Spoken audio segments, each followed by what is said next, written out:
Crew-9 returns. Starliner's going to fly again, maybe uncrewed this time again. And China's building a bigger James Webb Space Telescope. Oh, and Starship also exists, getting closer to the next flight. On this week's Flame Trench. And here we go.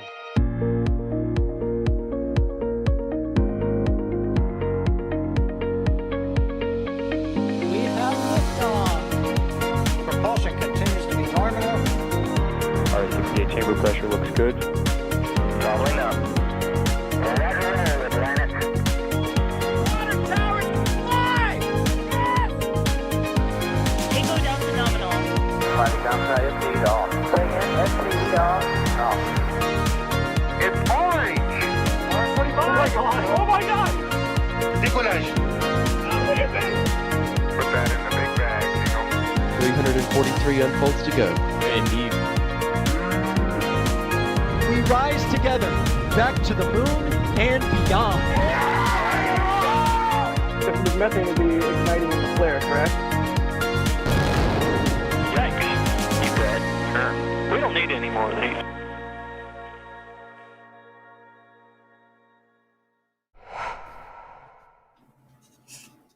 Hello, and welcome to this week's Flame Trench. I'm your host for this week, Jack Beyer, and I'm just casually rearranging all of my windows because I'm home and I have all my screens and I can put everything wherever I want. It's amazing. Also joining me on this week's Flame Trench, as usual, we have the OG crew. EJ, what are you doing, dude? Huh? Were you just sniffing that? Yeah. Did it Hey. Hi. smell good? I mean, yeah, kind of. Wait, like seriously It's though, like what is orange. that? Foam? It's orange. Is that perhaps foam from a rocket of some sort? Yeah. Nice. SRB insulation? No. Sophie? No. Yes. Nice. Yes. You just gotta pet it. Mr. Fomelsworth. Also joining us this week, whose voice you might have just heard, Sawyer. Sawyer, you talk. I have no words.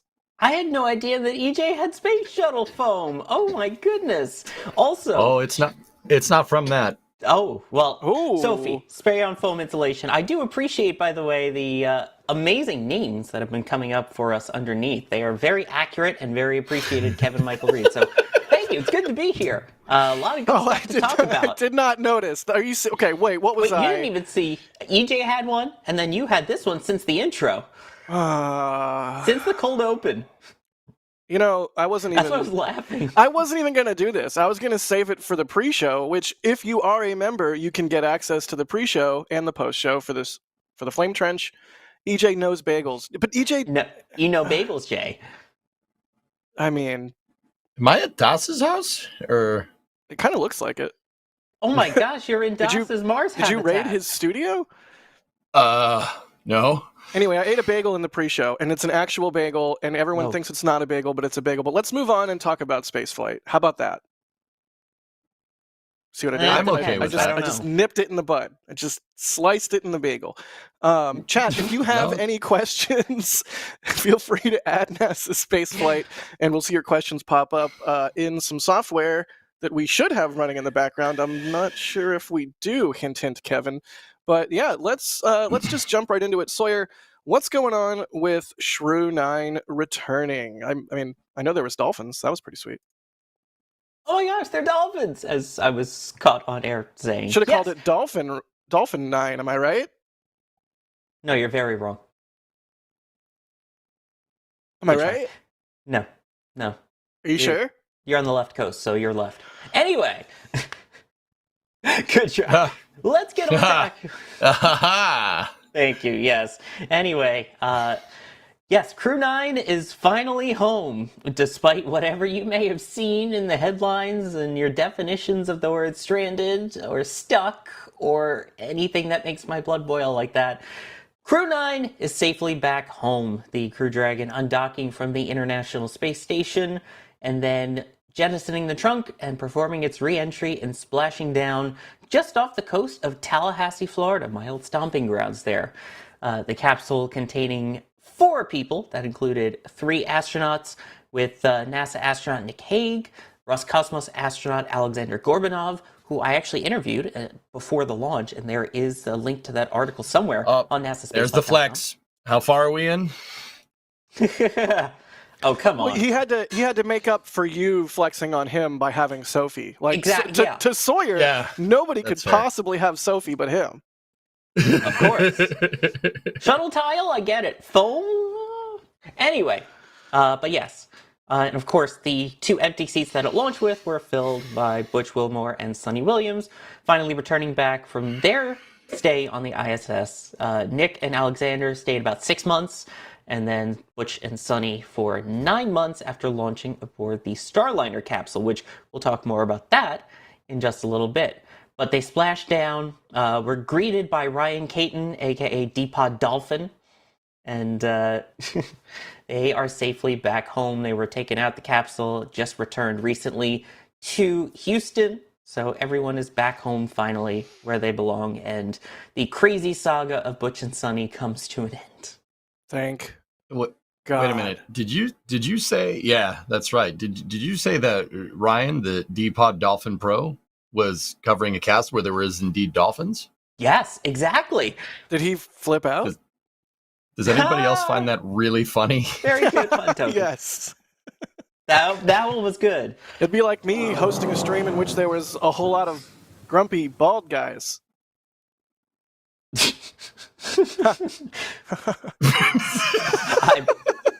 don't even know where you were trying to go with that one. I don't know anymore. I know exactly where he's going. Yeah. God? Is that you? Did he not Safely call into the me Gulf? grumpy like 5 minutes ago? Like right before we Oh, started yes, the we show? did. That's right. Yeah, we absolutely did. Again, right. pre-show. You're missing out if you're not watching the pre-show. In the Discord. But the other important thing to note, as you see the splashdown right there, that marks the end of an era for SpaceX as the final planned splashdown of a crew capsule off the coasts of Florida. West Coast, baby! No? No. No, wait, Kevin, full screen me. Full screen me. Kevin, full screen no. me. Oh no. Full screen me. West Coast, baby! No? You just wanted that gift. No? LSR's Come gonna on. have fun with that. Come on. Not only is it a better coast with more contour and interesting geography, but also now trunks won't land places where they're not supposed to. They'll just go into the Pacific Ocean, you know? West Coast, baby! It is probably worth noting why they did the transition, yes, because they've had a couple missions where after they jettison the trunk, so that's the unpressurized part at the back of the Dragon capsule with the fins and the sort of, what am I thinking of, solar panel on the side of it. They jettison that, and it's supposed to go within a special corridor where it will burn up, and any pieces that don't burn up will just splash down harmlessly in the ocean. First, pieces started washing up from one of them, then one of them actually kind of landed on land, and they went, wait, that's not supposed to land there. And really, the only way to prevent that from happening is to change where you land. So they will jettison the trunk at a different position around Earth, which means they will splash down at a different position on Earth. So that's kind of why they're doing the switch. And I actually asked one of the SpaceX people, Sarah, during the post-splashdown press conference about that. And basically, she said that one of the things they have going for them, because yes, there's like 10 different sites you could land in Florida, but one thing that the Pacific supposedly has going for it is that it's slightly calmer so that they don't need as many contingency spots, which, has anyone ever been to the Pacific Ocean? Have you seen the waves? How is that calmer? It's literally in the name, Sawyer. Pacific. The Atlantic is notoriously a more rough body of water than the Pacific. But lots of things are wrong with a name. What you ate earlier, you called a bagel, and that's the wrong name for it. But yes, as somebody who came up on the West Coast doing rocket stuff, particularly shooting things in the port, I'm excited for the return of Dragon recovery on the West Coast. So this was a nice recovery to see for me, because it means Dragons will be coming back to the West Coast. Not that I'll ever be here, but you know, a guy can dream. But can we also take a second to talk about the drone shots that were broadcast? Mwah! Chef's kiss. They're pretty good. So good. Yeah. It's They're actually been a really good week for drone shots in spaceflight, because didn't we also get that sick Rocket Lab shot of the drone pulling out like just in front of the plume as Electron launched? So more drone shots of spaceflight stuff, more better. I'm going to go on record. I'm going to go out on a limb here and go on record and say more drone stuff of spaceflight stuff, good. Yes. And look at those nice calm waters. Yeah, exactly. East Coast calm waters. It's great. Yeah, those are very nice. I'm a fan of those. With dolphins, see if that ever happens. Yeah, if the dolphins do happen, we will talk about it at some point.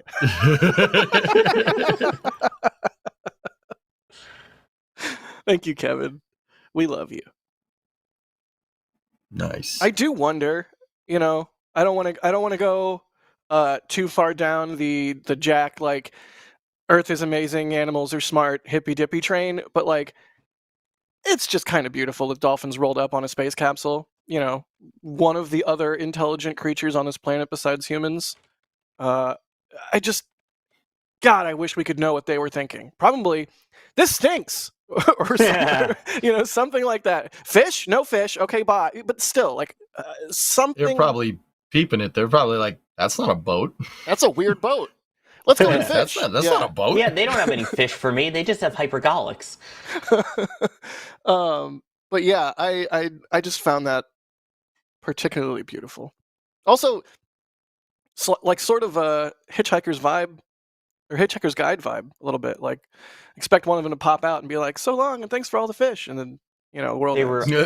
A lot of people made that joke. A lot, including one of the people who was originally supposed to fly on Crew-9, but was removed to make room for the empty seats for Butch and Sunny. The original commander of the flight posted that in response to it. Good to know I am nothing if not unoriginal. How about we do some Shrew-9 questions? How about that? We're gonna Stop calling it that. You don't like when I call it that?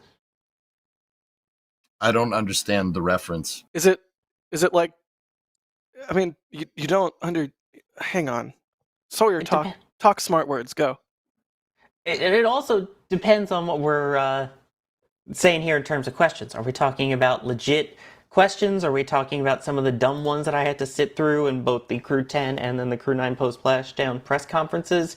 Because there have been some dumb questions asked. Just EJ, just saying. look at the Crew-9 patch. What do you see? All right. Tap noise. Tap noises. Where's the tap emotes in chat? There we are. Everyone's gonna start complaining. He's tapping.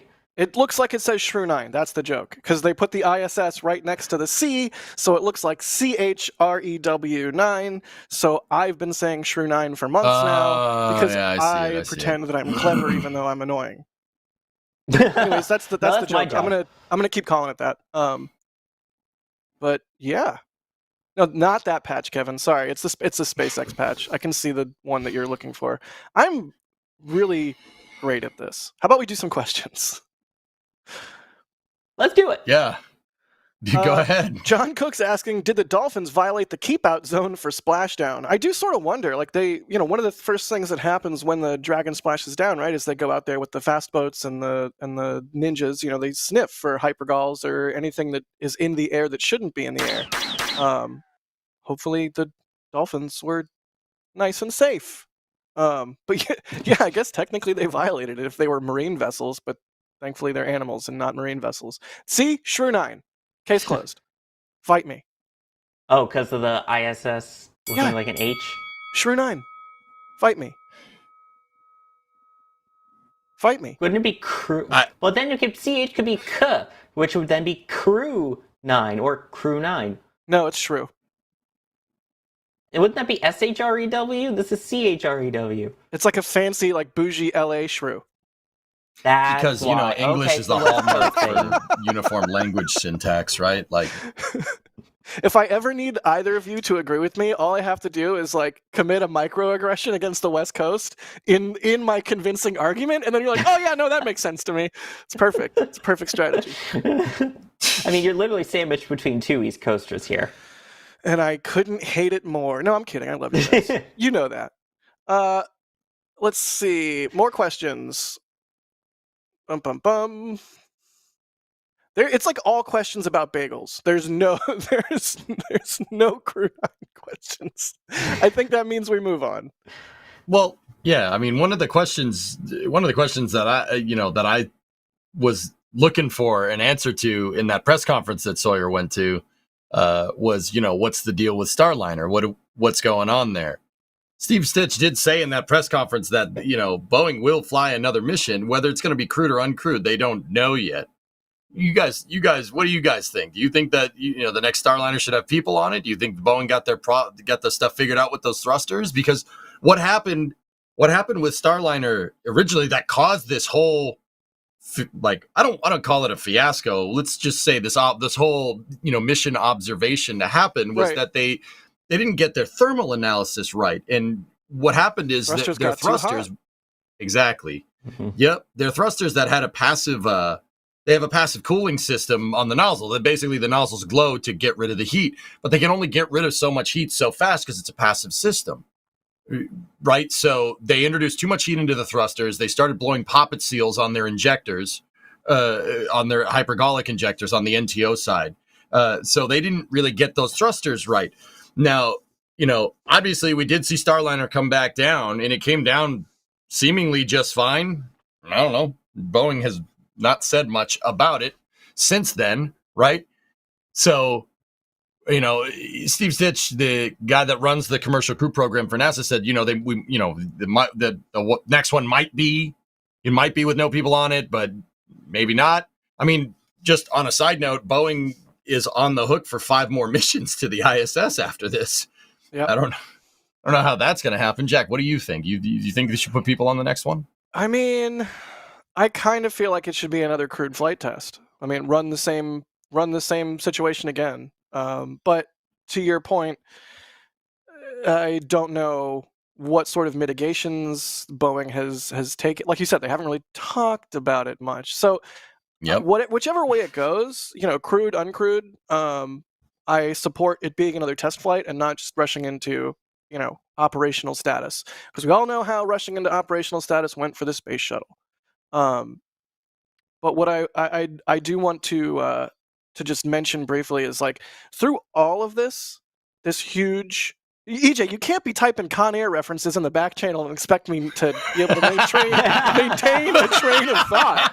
You can't do that. That's not how my brain works, my guy. I'm way too ADD for that. What was I even talking about? Oh, yeah.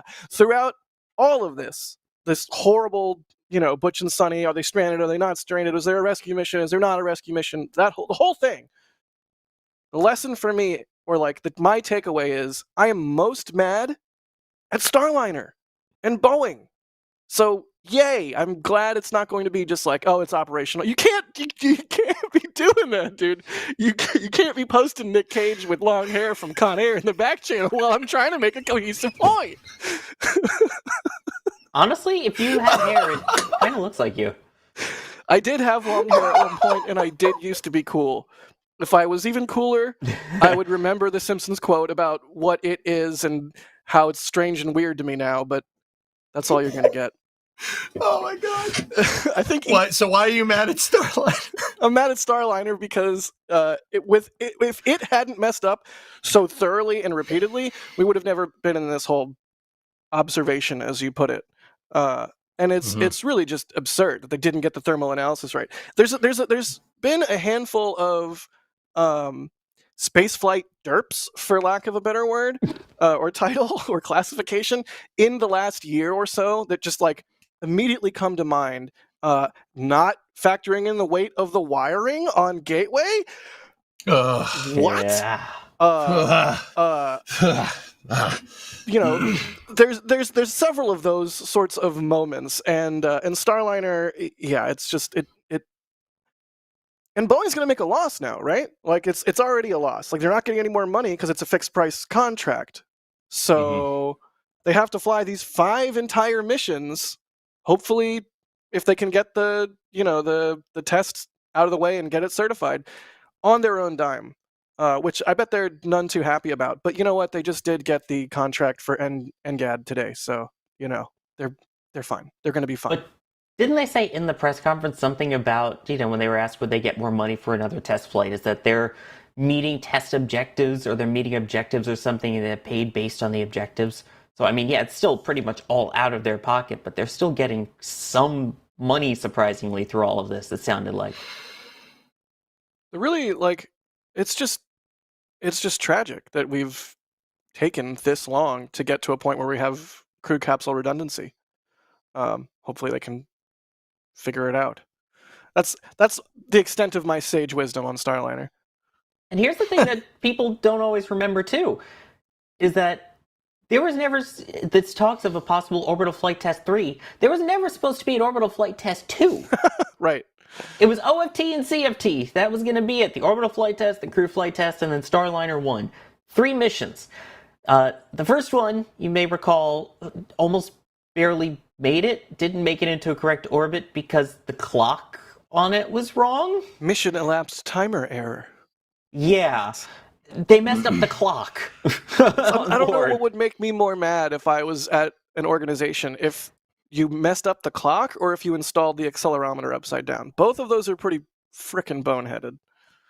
You probably have more consequences for doing that in Russia than you would for a clock wrong in the U.S., aka Also Proton. true. But Hey, fellas, real quick. This was over from my buddy Rocket Guy over in the Twitch chat. I'm also streaming on Twitch, everybody. EJ_SA, if anyone cares. It's actually a good point. At this point, you could say that SpaceX's own fleet of capsules provides their own capsule redundancy. I mean, not wrong. Honestly, not wrong. You're not wrong. That's actually a really good point. And part of this whole situation has been, if there was an offer made to get them back sooner, what capsule would it have been? Because we generally know what state the capsules are in, and even in the presser, I believe, was that you, Sawyer, that asked that question about the capsules? And they kind of almost even, it seemed like you almost even stumped them. But the TLDR is they have a lot of capsules in flow, and when they have a need, they can sort of jostle them around. Am I remembering the answer correctly, Sawyer? That was pretty nifty. yeah, shout out to Alex as well for input on that question too when I asked it. But yeah, they basically said that they have different lanes that they do for the processing of the capsules. And in the case of this one, they basically realized, wait, the new one isn't going to be ready. So when it comes to the lanes, they have ones that are basically being processed simultaneously and are at relatively similar points in their processing. So if something goes wrong with one, it just merges into the other lane, and that becomes the active one. So that's kind of what happened here, is that they were, again, the question was, in what particular order are they going to actually be doing it? And, Endurance ended up bouncing around like 4 different missions, and they totally forgot the actual calculations and all that. Shout out to Alex for keeping record of it. But in short, they had Freedom kind of along the same path. So it took just an extra month. They were able to slide it into the active one. And so the other one went into the sort of holding pattern now. So it kind of just swaps places. So my question is, and I don't even know that I want to ask this, given what we know, based on that answer, is could there plausibly have been a Dragon on station sooner? But no, they took extra time to get Crew 10's capsule ready, right? Even then. They said no, that's not. I mean, what Sora was saying was pretty right. That's what Sarah Walker was saying, and she works over at SpaceX in the Dragon program. They could have gone faster. They didn't. They could shuffle around the lanes on the capsules. They definitely could have gone faster, but NASA said, nah, don't do that. We're good. And they're like, all right, cool, sweet. Well, also the fact that they really wanted to fly that brand new capsule for the next flight. That was their big thing, was let's get this new capsule flown. Right. That way we have all 5 operational, and for an ISS mission, it's a perfect time to debut a brand new one. So, Crew-9's up there. Butch and Sunny have joined Crew-9. It's not as much of a rush to get them down, because now they're ISS crew members. Suni ended up basically Sonny ended up commanding the ISS for part of it, so they So probably cool. could have. But then when they realized, wait a minute, this capsule isn't going to be ready in time for February, then they kind of did a little bit of a slide and a slight fast track on getting Endurance ready. I'm asking this because in my mental model of reality, as I see it, right, uh, a Dragon getting to the ISS sooner was not a plausible thing until hearing these answers in this presser and some of the recent information that's come out, and I've been like, oh, okay, so could have happened. Like if we're on Mythbusters and we're throwing down the big metal thing onto the ground for the cool slow-mo shot before the commercials. The metal thing we're throwing down doesn't say confirmed, doesn't say denied. It says plausible. Yes. All right, I've that's beaten fair. that dead horse. I'm sorry, Chris. I just wanted to sort of put that stake in the ground and make sure Why'd you do my that mental to the horse? model of reality matched your mental model of reality, because it can be kind of hard these days to feel like we That's all live in mental. the same reality.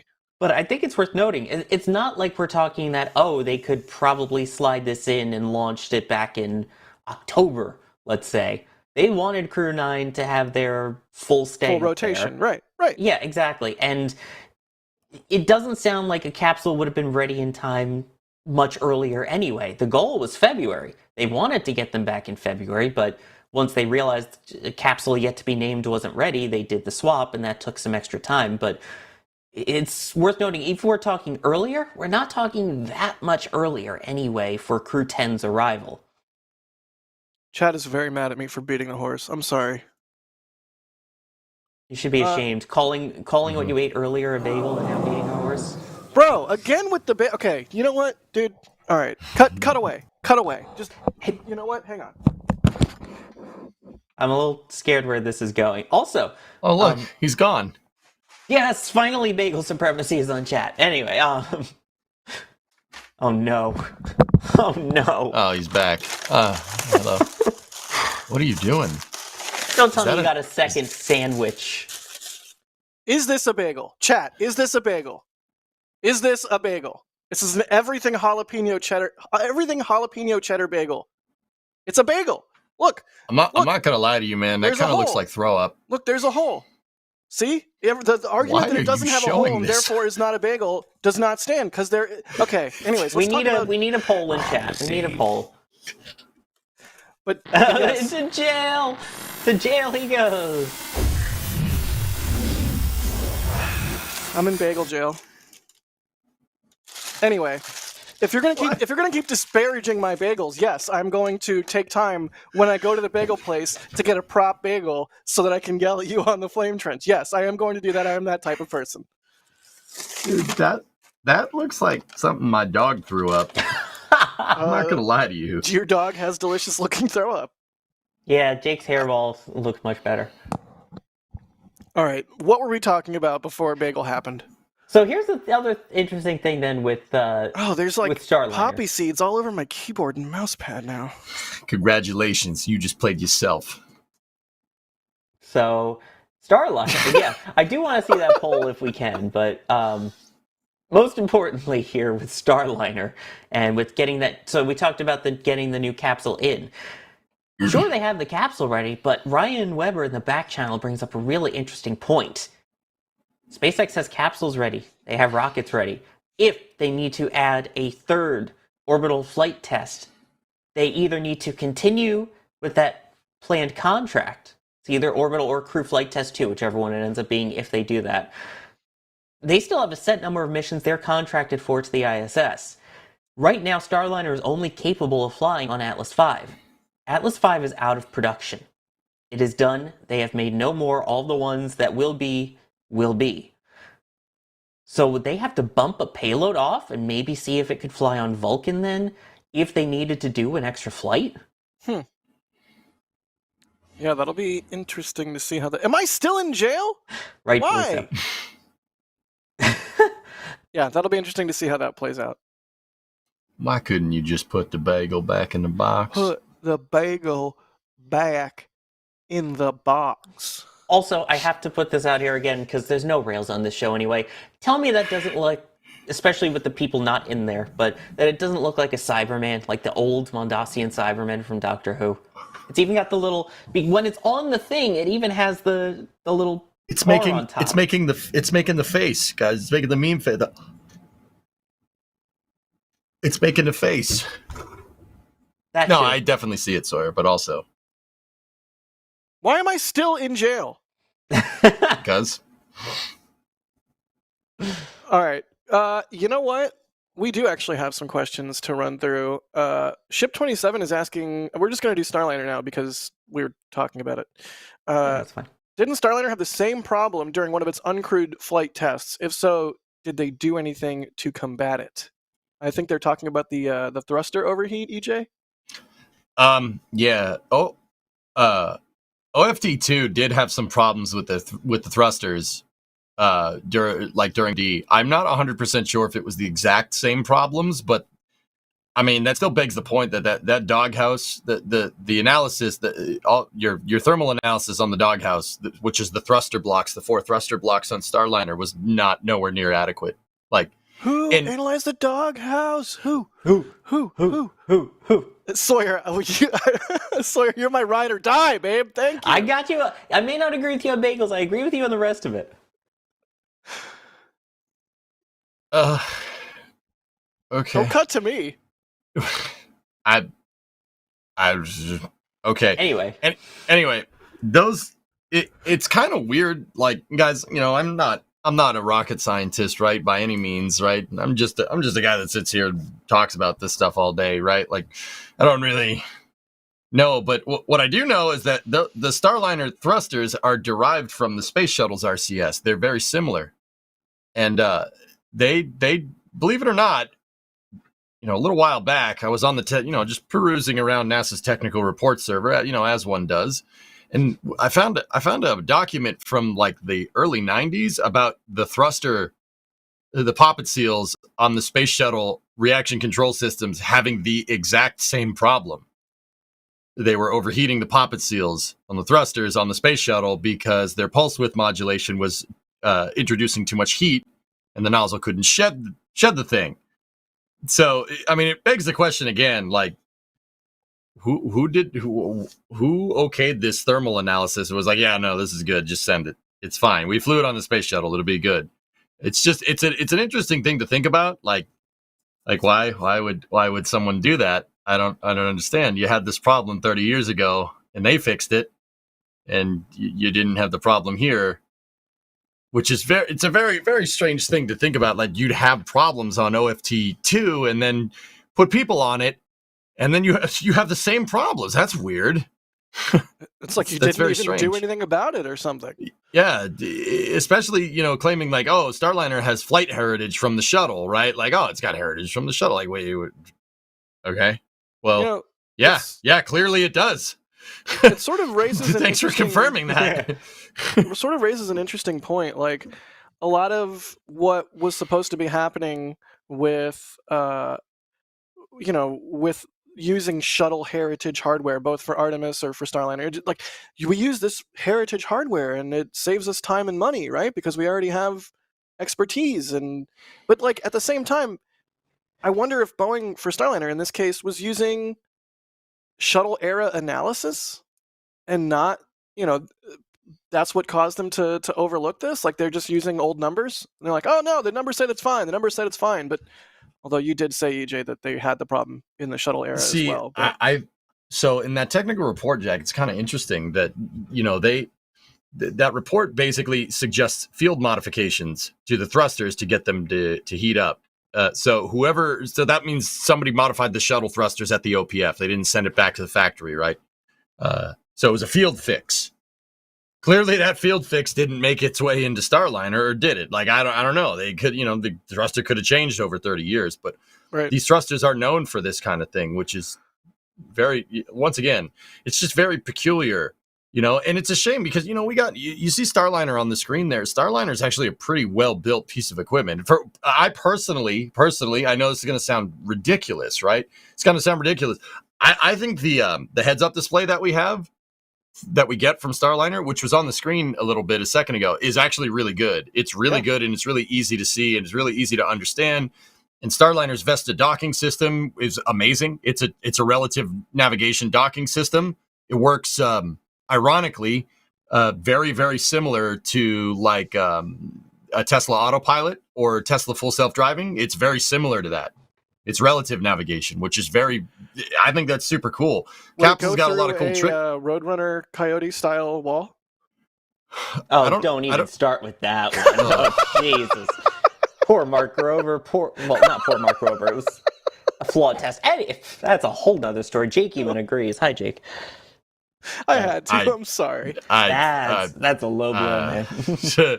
Yeah, something like that. So, I mean, it kind of sucks that somebody not doing the proper thermal analysis kind of overshadows all these other systems. I mean, Starliner may look kind of Spartan. If you see like the interior right there, it looks kind of very utilitarian, like a very late 90s, 2000s vibe going on in there. But, hey, personally, I like the tactile feel of buttons. That's pretty cool. Touchscreens are cool too. I'm not hating. I got this shirt on for a reason, right? But, yeah, it's a shame that this thermal analysis, which seemed to not get fixed, overshadows all this really cool stuff that the capsule has. It's pretty neat. It's part of what makes it so frustrating. It's just like I want to see this system work. I want to see it succeed. I want to see it become operational, and I really want Boeing to use it for more than just 5 flights. Like, wouldn't that be a shame? They just do their 5-flight contract, and then there's no more ISS for it to go to, and then they don't bother going to private stations because they are just not economical enough. Like, well, one of the questions was, is Boeing committed to Starliner even after their commercial crew? And they basically said yes. I mean, it was a little bit vague answer, but it was trending more in the yes answer than no. So clearly, there's some other stuff. There's some other contracts that are happening that with other missions for Starliner, or else they wouldn't be committed to it. But like, I think they said something along the lines of, I'm paraphrasing here, like Boeing is committed to pursuing, a potential expansion of like low Earth orbit, right? And having ways to move people around up there. So they are committed, which is crazy. Like, you wouldn't think, right? But they're going to stick with it, and good on them for doing that. That's pretty cool. It's super cool. And part of what we would hope the commercial crew program and programs like it, like CLIPS, for example, does is it gives companies sort of the expertise they need to operationalize this cutting edge stuff. And we've seen SpaceX do it with Dragon, and then turn around and use that money to start building Starship. And I hope Boeing has a lot of cool stuff in store in the future in their space sector, and not just military industrial fun time. Sawyer, I cut you off. I'm sorry. What's up? I was going to say, I don't see that much of a future for it, but I absolutely hope so. Really, Kevin, that's the part you're zooming in on. If we zoom out, what's really cool is that I've actually flown Starliner. At least. Did a nice zoom out for you and everything. That was cool. I wasn't sure where the face zoom in was going at first, but yes, that's at the CST-100 Starliner training facility at the Johnson Space Center in Houston. It's in the exact same room that they used to have the full-scale shuttle simulators in there. This is, of course, a room off to the side, but it's like you were talking about, EJ, it is a surprisingly, I don't want to say complex, but I guess technologically enhanced while still super easy vehicle. If they can get these thrusters worked out, the capsule portion itself, I was also inside a model of the capsule, is really nice. Sure, Dragon is very nice too. I've seen inside models of those, but Starliner, I don't know. It feels almost kind of luxury in a way, in the way that they designed it. I hope it has a future, but technologically, I don't know if there really is one. It seems like most of these places, even like when we talked to Vast in the recent interview that we did and the video that we did with them, they are basically all going on, this is based around Crew Dragon and eventually Starliner. Or not Starliner, excuse me, Starship. Yeah, I hope, like I said, I hope Starliner has a big bright future. I know you disagree with me, but at the very least, it does. Oh no, I hope it does. No, too. I know you were saying you don't think it does, but you hope it does. Exactly. Yeah, but like, if any company is going to make a sweet UI and a sweet like actual command system and screens and heads up display for a capsule, I actually do have faith in Boeing doing that, because they have to make stuff for fighter jets and fighter pilots who need like sensor fusion and all sorts of crazy missile queuing and who knows what else in their heads up display, like information at their fingertips with actual physical switches. Like, I trust Boeing to make a good capsule cockpit and command interface and everything. I don't know that I've actually ever paid attention to it, EJ, so that's a cool shout. Also, Sawyer, I'm jealous you got to fly it. Thank you. Yeah, it was with Mike Fink, who just had a birthday, and as of now, depending on how the cards fly, is scheduled to command Starliner 1. It just flexes on flexes. You know it. And that wasn't even the Orion portion that I got to tour as well while I was there. But anyway, continuing. Just keeps flexing. Let me thank some people, because we are like 45 minutes in, and we haven't thanked anybody like the Space Pope. The Space Pope. With their what has essentially become a weekly, like, customary. Is it a tithe if the Pope is doing it? It's like a reverse tithe. $50 super chat. Thank you, Space Pope. You're the best. Ellie Mary, sorry. With a super chat, they say nothing better than the flame trench on a Friday night. Thank you guys. Oh, thank you. I'd rather be flying an X-Wing. Thank you for the super chat. They say, is Jack's favorite burger the sourdough Jack from Jack in the Box? Ha! Pun tokens! Pun tokens! Yes. First off, that's a trash burger. Second off, if we're gonna talk favorite burgers, we need to talk, like, what tier of burger are we talking about? Are we talking about a cheap fast food burger? It's In-N-Out. That's the best cheap fast food burger. Are we talking about, like, the mid-range? Like, I don't know what you would call it, but like a Five Guys. A Five Guys is not in the same category as an In-N-Out. Like, those are two. Like, the Five Guys is like in the same category as, say, like a Shake Shack. Not in the same category as an In-N-Out, or like Habit Burger. Not in the same category as In-N-Out. Between those three, Five Guys, Shake Shack, and Habit, probably Shake Shack. Definitely Shake Shack. Although Habit's fries are better. But Which, Shake by the Shack way, has beer. Why are we talking about hamburgers? I do need to point something out, though. For those who don't know technical terms, you know what the shot is called that we're in right now, correct? What's the term, Jack? What?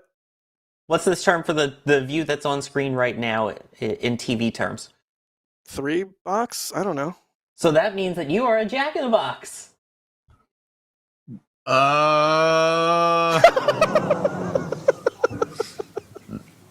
EJ, I love you, dude. Oh, man. Because Okay. he's in a box. It's funny. What's in the box? Jack's in the box. No. Don't seven me. Eric Frazier, thank you for gifting a Red Team membership. Eric also asked earlier in the show, why is Sawyer so wrong about bagels since he's supposedly a connoisseur? I don't know, man. I don't know. Wait a minute. Wait, you saw the, Do you like saw how the I titles? chained that super chat with a comment that I saved for him in the question queue from 38 minutes ago? Do you like that? I bet you do. Echo Deal. I don't know what that means. I appreciate the dedication. Echo Deal, thank you for the super chat. They say, Dolphins roll up to the pod. Where the hell did you come from? I mean, accurate. What is this? It is a pod. Is this Yeah, in a that's a good boat? point. The They capsule can be a swim up pod. to the capsule and they're like, man, this smells like that horrible Lockheed Martin cologne. That diabetic kid, because they made the space cologne. I don't That know how many diabetic people are kid- going to get that. Yeah. Thanks. Thank you for the super chat, buddy. They say at this point, Starliner will be coming online too late to even be of use to the ISS. I hope not. Neptune 88. Clock thanks is for gifting ticking. 10 Red Team memberships. Eric Frazier again. Thank you. They say for the bailout Jack, the political prisoner fund. Yikes. By the way, Greg- I just want to point out in response to there we go. In response to that comment of the time's running out.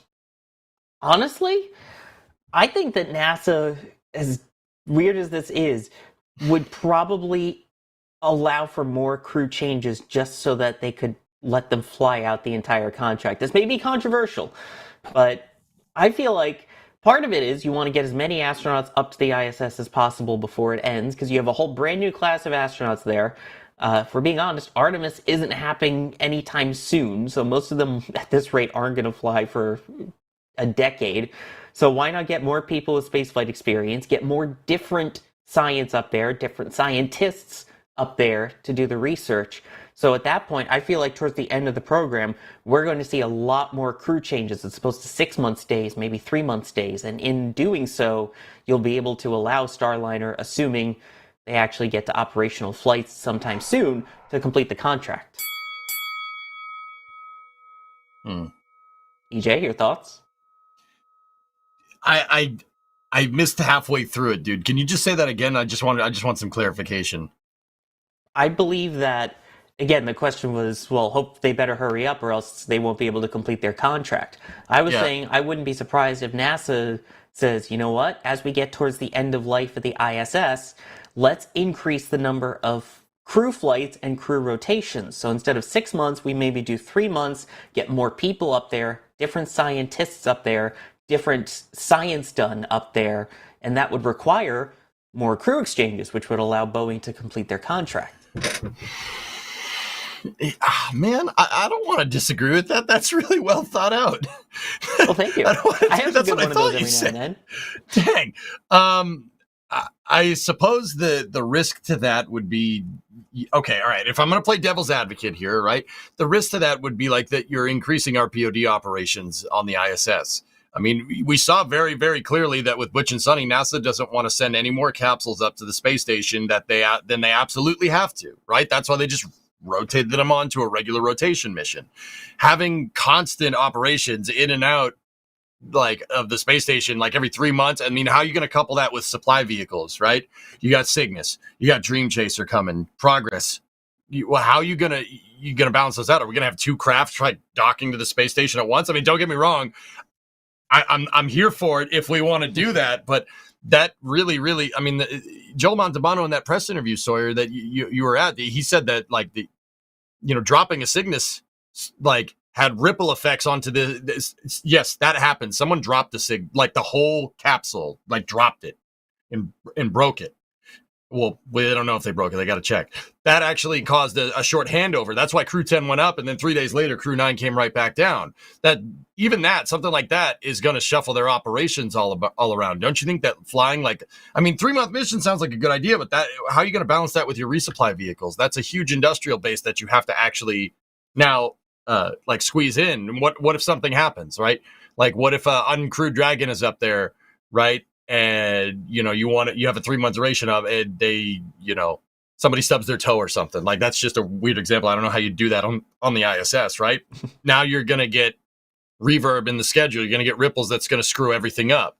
And that will eventually displace missions anyway. I mean, good and well they have those missions planned out 2 years in advance, right? Like they have the missions basically planned right to the end of the ISS. It does sound like a good idea. And I think as a spaceflight fan, I agree with you. I want to see more capsules launch, right? But I'm not sure if that's good for ISS logistics. Jack, what do you think?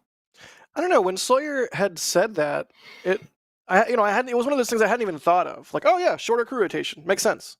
I don't know that I have a strong opinion one way or the other. We all sort of have our own areas of expertise within the spaceflight world, and I am absolutely not an ISS expert. But I mean, it makes sense. Shorter crew rotations. There you go, bingo bango. Perhaps that could be useful in a couple different ways, other than just having crew have to be on station for less long at a time. But yeah. And I saw something that Tom just put in chat as well. More flights, like more U-Hauls cleaning out an apartment over a month rather than a huge Mayflower semi-rig. I mean, right now, you have Starliner that would finally be capable of down mass. It's not a lot, but you can bring some stuff back in it. Same with Crew Dragon. They only have cargo and Crew Dragon for down mass, right? Exactly. And it's not as much on these crew missions, but considering you fly up with a bunch of supplies and once the crew is done, they don't need to bring all of them back, you can bring more science back. So it's another way to, like you point out there, act as sort of U-Hauls and bring more science back, as opposed to stuff that would have to just stay on the station otherwise and be deorbited. Also, just I'm just thinking of standard ISS ops, like, oh, our toilet's broken. We have to wait 6 months for the part to come back to fix, the toilet. Hey, now it's going to come in 3 months. Also, is this WB-57 footage of the crew capsule? I don't know if we. That's for Starliner's return. I love the WB-57. It's one of the coolest planes. Anyway, you guys want to do some more questiones? Yeah, I got a fun fact about the WB-57s that NASA look at the uses. heat shield. That was sick. Continue, please. I know, right? I like It's fun awesome. facts about the WB-57. SNC made the modifications. They converted them from RB-57s to WB-57s. Yeah, Yeah. SNC, the same Sierra company Nevada. that is making Yep. Dream Chaser. Yeah. Well, Sierra Nevada, now that's Sierra Space, but yeah. They It was changed. SNC at the It time. was Right. SNC, yes. Well, that is a great point, EJ. In fact, we have a related question from Gwen Ever asking, what flies next to the ISS, Starliner or Dream Chaser? Oh, Dream Chaser. I love this Dream question. Dream Chaser, absolutely. You know why I love this question? Because the answer is obviously Dream Chaser, and we're finally at a point where that is we've been waiting for Dream Chaser for so long. Yes. Hello. Hi. Welcome to NSF, NASASpaceflight.com YouTube channel. We love the shuttle here. We love space planes here. We're so close to Dream Chaser. Wait, we do? Close. Some of us. Yeah. When did they start doing this?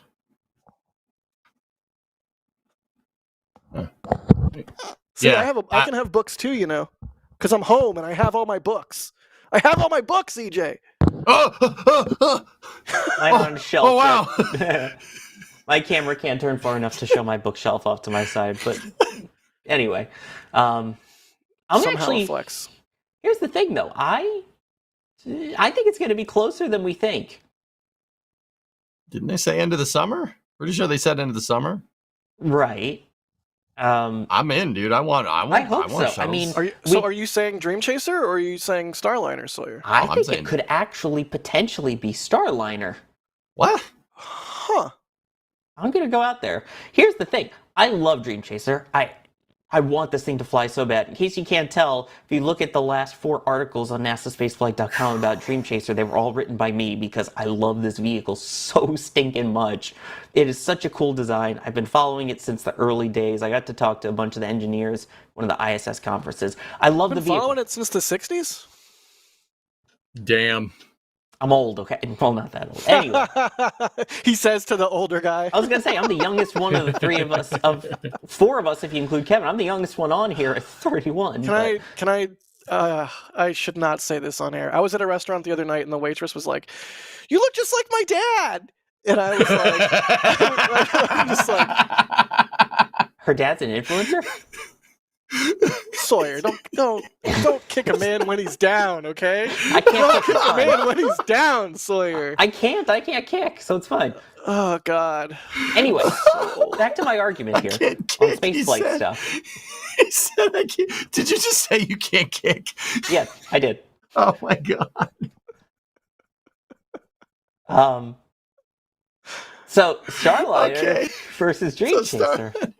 Okay, you really think? Do you really think that Starliner is going to fly before Dream Chaser? Well, here's the really thing. think that? They've done a lot of work on Dream Chaser. It still has a bunch of testing to go. They still have, if you take a look at the recent article that I posted, they still have a bunch of ground testing, vibration testing. They've got to then do tow testing, things like that. It's still a decent amount of testing. Will it fly this year? I think absolutely. We will see a Dream Chaser in 2025. But given that basically since they encountered those thruster issues on orbit, they've been doing all the testing here on Earth. I believe White Sands is where they've been testing the thrusters. They were testing them to make sure if Butch and Sonny could come back on it, and NASA said no. So the research has already begun. I think that depending on what they decide to do mission-wise, we will also see another Starliner flight this year. Which of them comes first? I think both of them are going to come close to probably Q3, so like around fall time. They could fall very close to each other, and if it comes to which of the 2 vehicles would take priority in terms of docking on orbit, I think Starliner would win over Dream Chaser. Really? There you go. There's your fight bell. Ding, ding. Ding. I got a cowbell. That's All not the right. There you go. Hey, Kevin hitting the timed. bell. Actually, yeah, that was timed remarkably well. All right, cool. Anyway, dude, good question, Gwen. Steve, what the hell?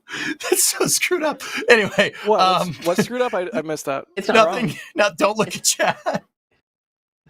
Oh God, It's not wrong. dude. Steve. Oh my goodness. It was completely unprompted too, I might add. Like I was just sitting there minding my business, reading the menu, and she needed to tell me, and she took out her phone and showed me a picture of her dad who looked just like me. I was gonna say, did he actually though? Yes. He was even wearing like the same kind of It was bad, dude. It was bad. He's wearing the same kind of beard. Same kind of beanie. He also had the same kind of beard. Wait, what kind of age are we talking of the server though? Like high schooler or? I know, but I mean I don't know. Anyways, let's move on. Yeah. Peter Calkins wants us to talk about F-47. We're not a fighter pilot We don't, podcast. dude. It just came out. We don't know anything about it. Also we'll get back. We'll get back to you when we learn something. When we learn, because right now we know what you know. Anyway, Sawyer, okay, I had a question. What is Dream Chaser going to be launching on? I mean, we've got ULA rockets. Yeah. So what is it going to be launching on? Which one? Why am I drawing a blank all of a sudden? I wrote the dang articles. Okay, it's Vulcan, right? Yeah. Right? I'm pretty Yeah, sure it's it's supposed to be Vulcan. one of the first Vulcan payloads. Yep, exactly. And what's Starliner going to be flying on? Atlas, right? Yep. Now here's the real humdinger for that. Which one is going to fly first? Here's the real humdinger. She's a real humdinger, and I like her like that. But anyway, it's a song lyric. Devil with a blue dress. Anyway, but here's the thing. I was going to say, well, where's the launch facilities to be able to make it? Do you think so? Vulcan is supposedly going to be stacked in a completely different vertical integration facility, one that's still under construction. You think construction for it's going to be finished by the time Starliner and OFT is ready to go? Because if those two vehicles are going to have launch dates that are even within like a month of each other, right? You're going to need to stack two rockets at once. Can ULA even do that right now? That's an honest question. They will be able to, but right now, no, because in fact, they had stacked the next Vulcan inside the VIF, the Vertical Integration Facility at Pad 41. And then after the observation and more things that continued, there was a different Space Force payload that I believe, or national security payload that took its place. So they had to destack Vulcan to restack an Atlas for the next launch. So they had it stacked and then had to take the whole thing apart and put an Atlas up for the next launch from 41. So yeah, I see what you're saying with that. I think it really is going to come down to which one's ready in time. And also, I think Vulcan is going to have to prove that the observation is fixed and fly another perfect mission, just to be 100% sure. Yeah, because they didn't, guys. What Sawyer's talking about is that Vulcan flew the CERT 2 mission. That was in the CERT 2 mission. The whole premise of that mission, CERT, right, is certification for the national security space launch contracts, and they didn't get it. CERT 2, because that one of the SRB nozzles decided to liberate itself from the vehicle. It decided to no longer be a nozzle. I think yeet is the official term. It yoded away from the vehicle. It got yod. Get yod, Brain rot. idiot. Got yod. Yak. Yeah. Actually, shout out to D-Wise who did that track of the nozzle popping off, which is still one of the gnarliest tracks I've ever seen. Yeah, I think D and Max both got it. And fun fact, at the Astro Awards, when Scott Manley was doing his DJ set, he used D's footage for that portion of his set, and that was quite delightful. Yeah, what D are and we Max looking both at got here? the video, and I got the pictures of it. So the whole Cape team was on it for that. Nice, gotta love it.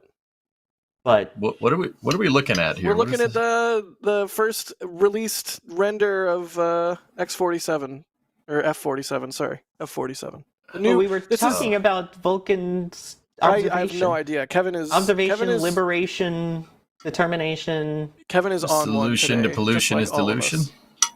I saw someone say earlier, it's bad when EJ is the more sane one of all of us today. I actually I saw that go by too, and I meant to call it out. Someone was like, "Oh God, EJ is the sane one this week." Hey, how you doing? Oh yeah, it's right here from Greg. Ah, thank you for the super chat, Greg. What's up, Greg? But anyway, How you doing? You were saying, EJ. So, okay, you know, if their processing flow for these vehicles is even going to get somewhat coincide even by a month, you can't stack 2 rockets at once. So, I mean, dude, isn't okay, guys? Chat. Also, refresh my memory here. Also, the F-47 has canards, and I hate it. I hate canards. Canards are stupid. Yes, I'm gonna invite that argument into chat. No, canards rule. What the heck's wrong with you? Canards rule. Canards XP70. are XP70. okay. That's a good exception. That's fair. Get that's out. Fair. Get out. That's fair. No, Canards rule. no, they don't. Yeah, they do. They're terrible. Technically, Starship has canards. I mean, you could easily call the forward flaps canards. They are flaperons, Jack. They are not canards. flaperons. They are not even close to flaperons. They are flaperons. Yeah, Down canards timer. have their place in aircraft design, Rocket Guy. Yeah, you know that place? It's called the dumpster. Got a word for that. I can't believe you don't like canards. Canards are for people that can't design fighter planes. Well, okay. Okay. First off, XB-70 is a bomber. Second off, you know what else Thanks has for canards? proving my point. You know what else has canards? Who cares? Because they're stupid. What else, Jack? A whole bunch of scaled composites and Burt Rutan designs that are super cool. You're going to tell me you're going to look at like one of those old Starship like carbon composite things with the inverted wing design and the canards up front. You're going to tell me you don't like that? Bro, give me an F-15, all right? Yo, okay. Yeah, Okay, F-15. what you just said, You can't what I be- just said you can't- was, would you like really nice thing? And you said, yes, I would like Genie Lamp that grants infinite wishes. Yes, we would all love Genie Lamp. I would love F-15. We don't have F-15 at home. We have Beechcraft. we have Burt Rutan scaled composites aircraft with canards on them. Why would you want this? You just can't get an F-15. Can you get an F-15? All right, Like, all right, fine. You want a plane that's in the price range? Give me a Cessna 172. That doesn't have canards. You know why? Because it doesn't need it, because it was superiorly engineered. If I was rich, I would buy you a Cessna 172 on the stipulation that you had to have canards on it. Why would you want to add something to it that makes it worse? To make you upset. Were you making an actual point before we started yelling about canards? More like because canards, this is more just like out of can- gas. More like cantards, not canards. Okay. So with ULA, with Vulcan, and Dream Chaser, Atlas V Starliner, it really comes down to whichever one's at the Cape. I mean, Jack, correct me if I'm wrong. I'm pretty sure Dream Chaser is already at the Cape. Is it not? I'm pretty sure it's there. It is. So, I mean, that speaks. I mean, then again, Starliner's in the C-3PF. It's also at the Cape. So, I'm still saying Dream Chaser. Sorry, I'm still saying Dream Chaser. Because canards are stupid. how much more testing does Starliner technically have to go through? It doesn't have to be shaken anymore. It doesn't have to be literally towed out onto the runway and tugged. Doesn't have to be stirred.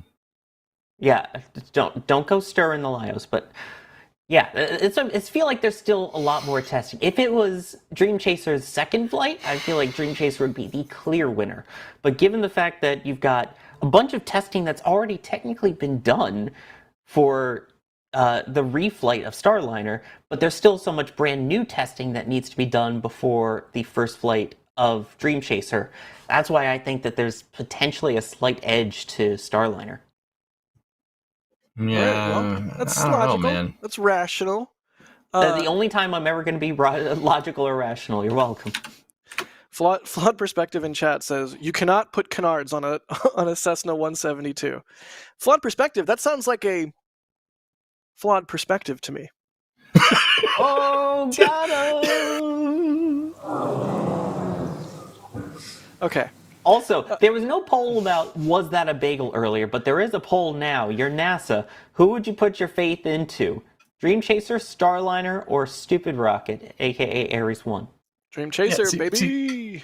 Also, what do you Yeah. mean by put your faith into? That's very vague. Is it which flies first? Because I've had my faith more so in Dream Chaser. But of the two that would actually fly first, I feel like it would potentially be Starliner. So that's why it's very vague poll. And technically, Ares 1 flew before all of them, but that was Ares 1X and it was stupid. Oh! Disagree. Oh! Looked stupid, okay? Oh! No! Disagree. EJ, a rebuttal? I like Ares 1. I like it. I think it's a superior vehicle. It's great. It's awesome. I'm not even being sarcastic. I think it's amazing. You know what else is amazing? All these people linking did they put canards on an F-15? No. They put canards on are a amazing. Canards are amazing. I'm not going to They put all this stuff on it. Yeah, and then they used it once. You know why? Because it was dumb. EJ, you're so wrong about canards. I don't know. I am not. I don't know why. You don't know me. You don't know my experiences. I wish, just because Kerbal has done you wrong when you tried to put canards on an aircraft doesn't mean canards are bad, okay, dude? He brought out the Kerbal argument. Okay, dude. You know? That's not how that went down at all. You judgmental person.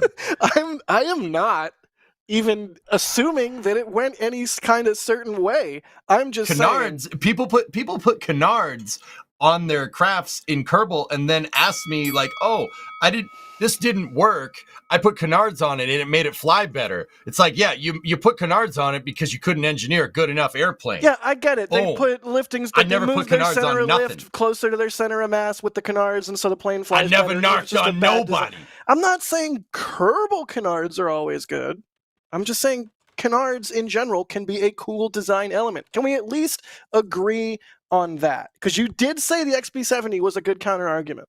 Can we at least agree? On bombers, I don't have a problem. On fighters, make a better airplane. What is a flying wing if not a giant canard? What? What is a flying wing if not a giant canard? Well, they have different names, so it's got to be different. Just ruin my fun.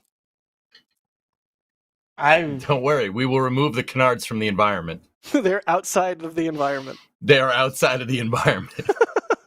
Oh, I hope we get another opinion on this, just saying. I do wish I knew more science things and not just push button on camera, because I like canards. Not always. I'm not saying they're always. Oh God. Oh, Here he is. Oh no. Oh no. Yes. Oh no. My guy. No. I'm scared. I have to go. You know that canard is French for cheating, right? You know that? It means duck. It's actually duck in French, but there's an entire thing about French canard. The word canard is another word for a ruse or a cheat. Yes. And that's exactly what canards on planes are. If you can't make a plane fly, you can put some canards on it so your plane will fly. And that's why all of the crazy designs by Burt Rutan are all wacky. But also, if Kerbal Space Program was around when Burt Rutan was growing up, he would have made some crazy Kerbal stuff. Because that's what he made in real life.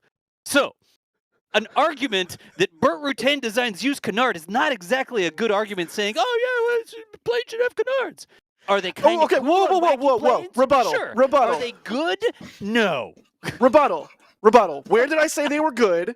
I just said they're cool and can be a cool design element. And you, I think, agree with me. I think you agree with me that Burt Rutan / Scaled Composites designs in general look cool. Oh God, is Chris here? This just in, things that are cool are not good, according to Jack. Not always. Ooh. Often cool things are actually pretty stupid. Remember when big pants were popular in the 90s? Everyone was wearing pants that were like tents. Those were cool. They were not good. Is that a horse? Did Chris join too? No, I think that's meant to be your picture, Toss. You're a horse. I'm a horse. Oh, I'm a Much horse. like Kristen Shaw, you're a horse. Nay, Nobody will get that joke. Are canards good? Nay, they are not. Oh. This is the Bunch best of show ever. spoken. This is the best show we've ever done. That was for you, Sawyer. I appreciate it. Thank you. Jack, look, to explain, the reason EJ and I are sort of against canards is because when you're building things in Kerbal and trying to learn how to actually design a plane with real functions of flight. No, I get no. Like, if you can't get your plane to work, you just slap some canards on it and it'll do whatever you want. Right? So in Kerbal, they're like a crutch. right? Because the Kerbal aerodynamics are so freaking, we like to use air quotes around this, inspired by real physics. And that's a stretch, honestly. Yes, EJ's got me there.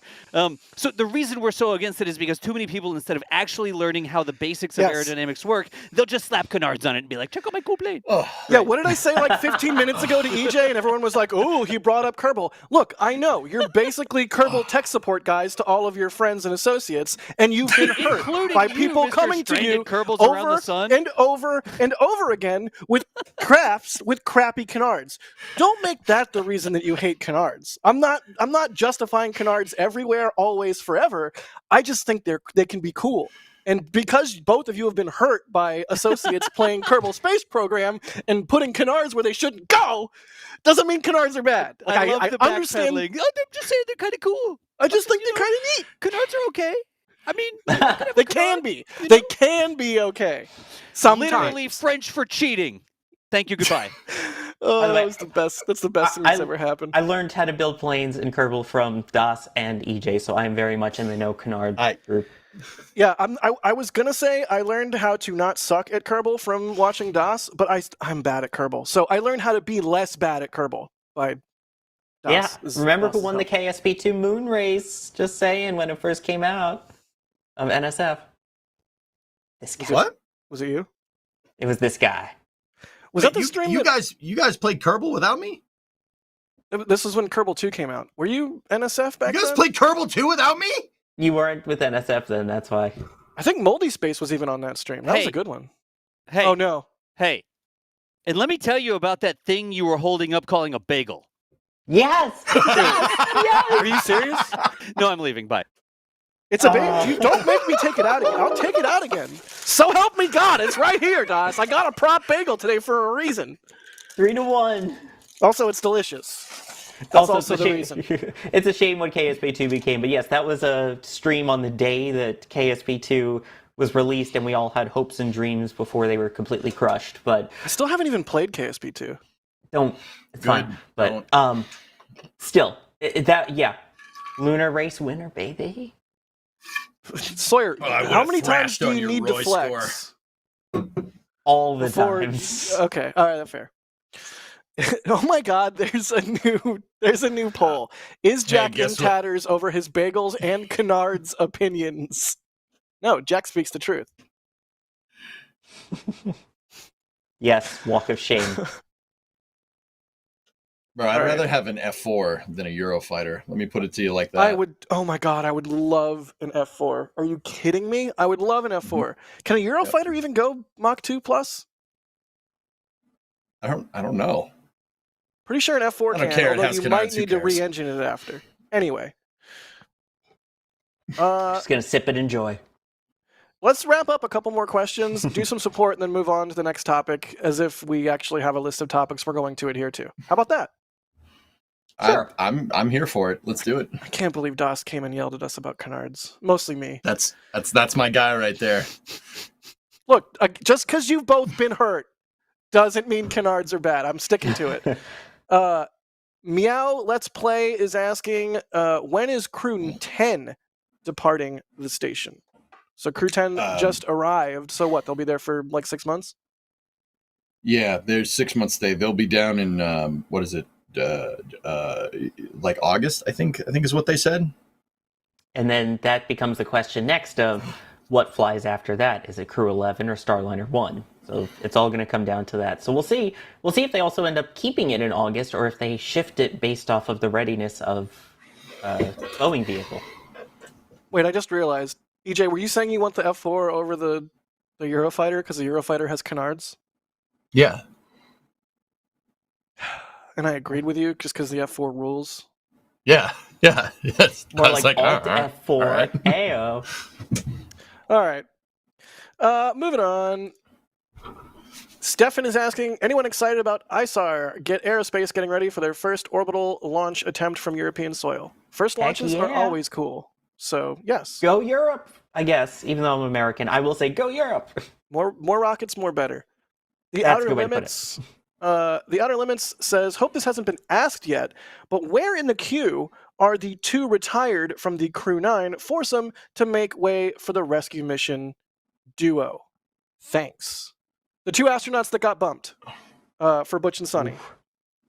Xena Cardman and what was the name of the second mission specialist? I forget her name. Oh boy! All right.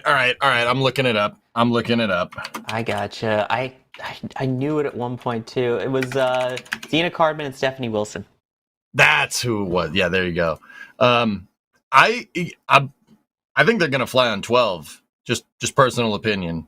I think they're just moving them to 12 and going from there.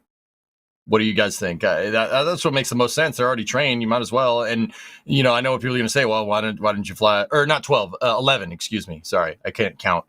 I think they're just going to move them to 11 because 10 was already deep into the training for that mission, so they didn't want to bump again.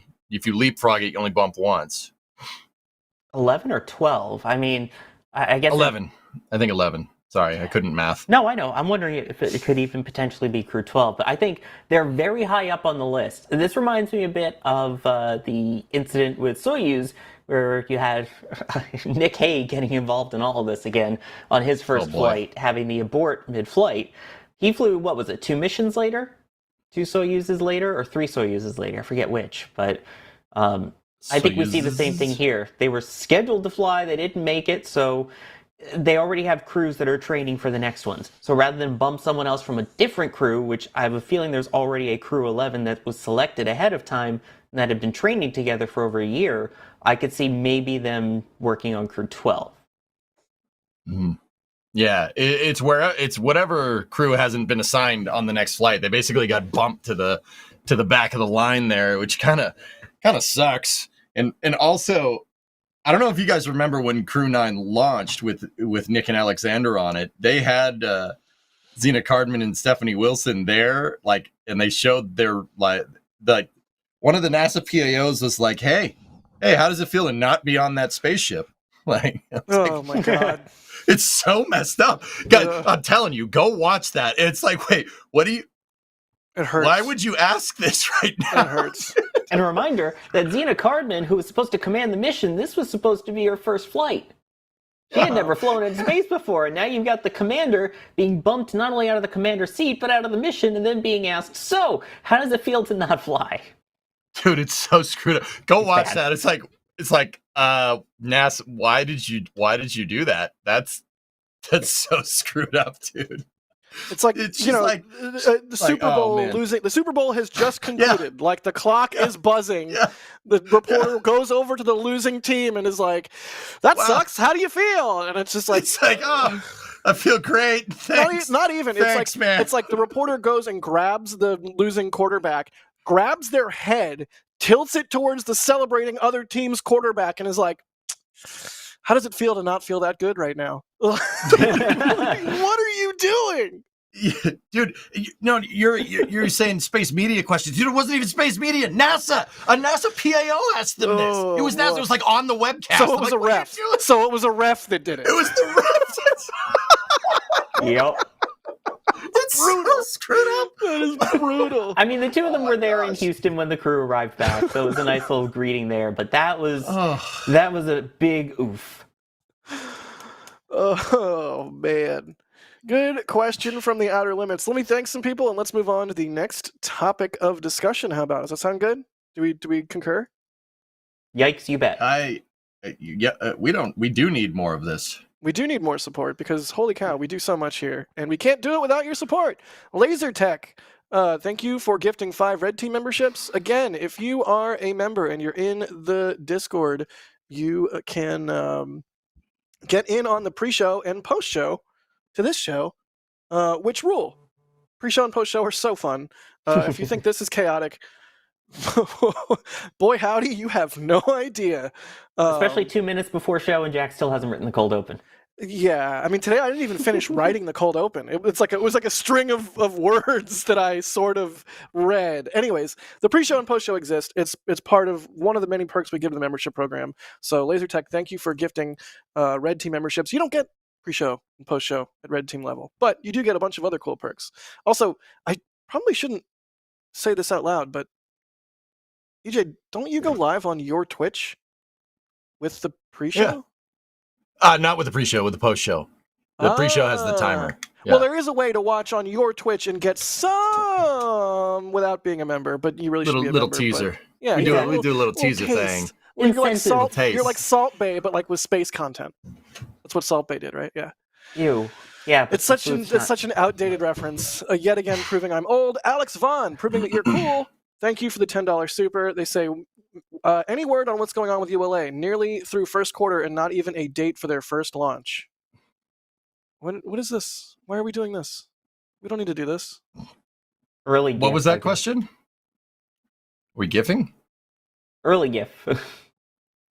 Teasers, my I name's guess. Kevin, and I put up the rug seed. Sorry.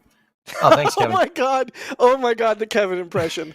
Oh my god. Yeah. Oh yes, That we were was working better. on impressions. You were Of closer. our, He's yeah. gonna, We've he's been gonna working kill on me. impressions of our producers here behind the scenes who operate everything. Jay and Kevin both got some very good impressions from EJ in the pre-show.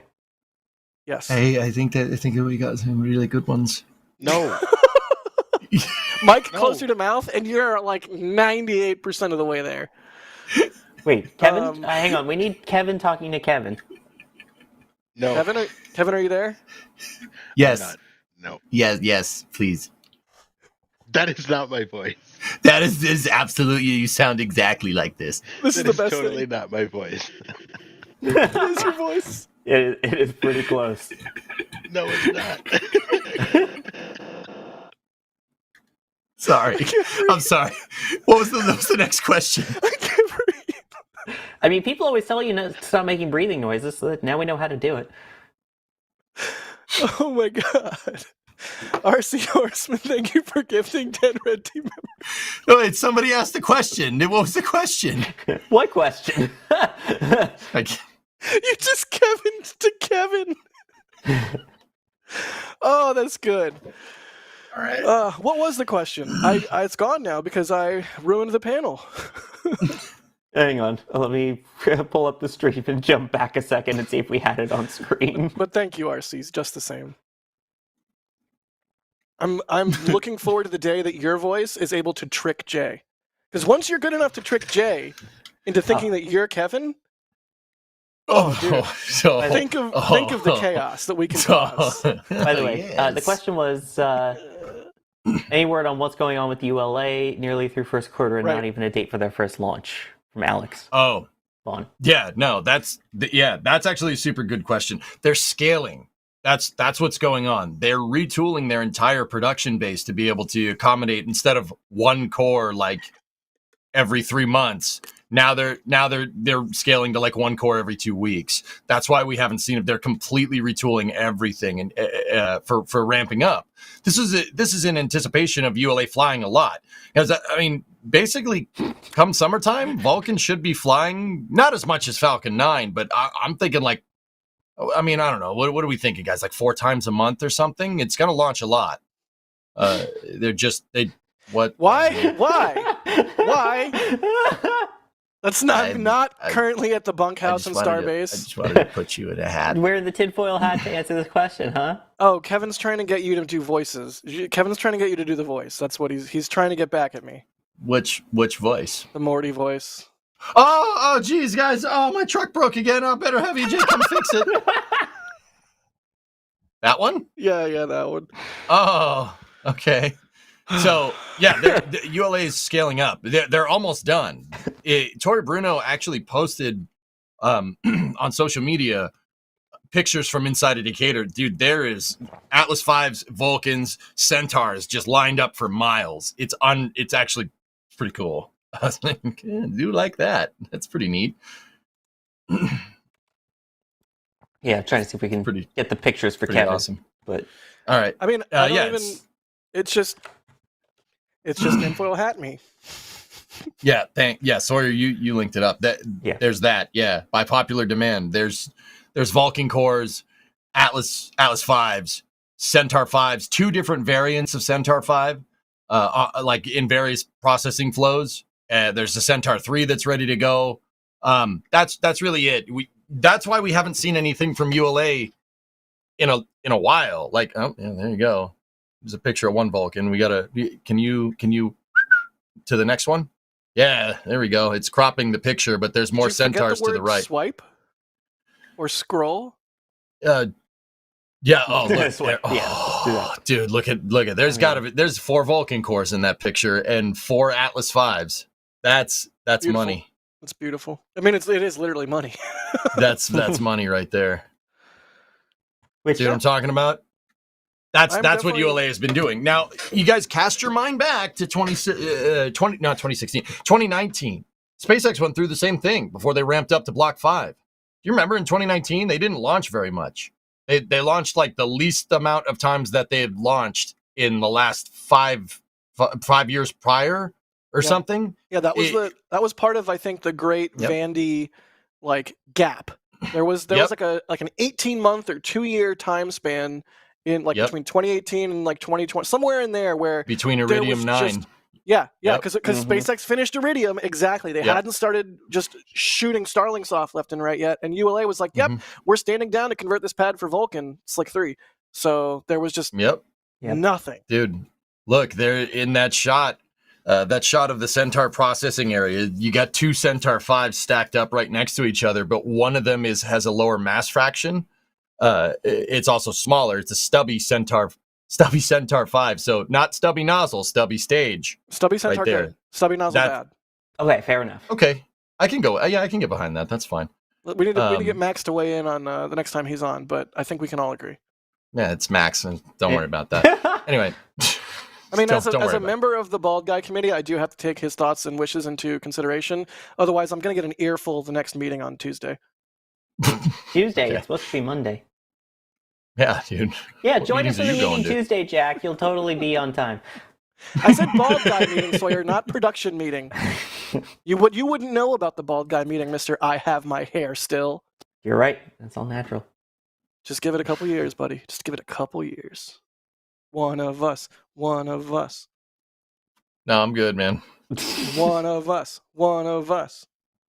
Anyway, but also, So didn't do we all three just anyway? Anyway, yes. Any whoozleby.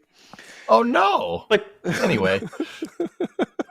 Oh So, yes, thank you, Jeremy. ULA is scaling. They're scaling everything up, and just like SpaceX had that lull in 2019 where they expended a bunch of Falcon 9 Block 4s.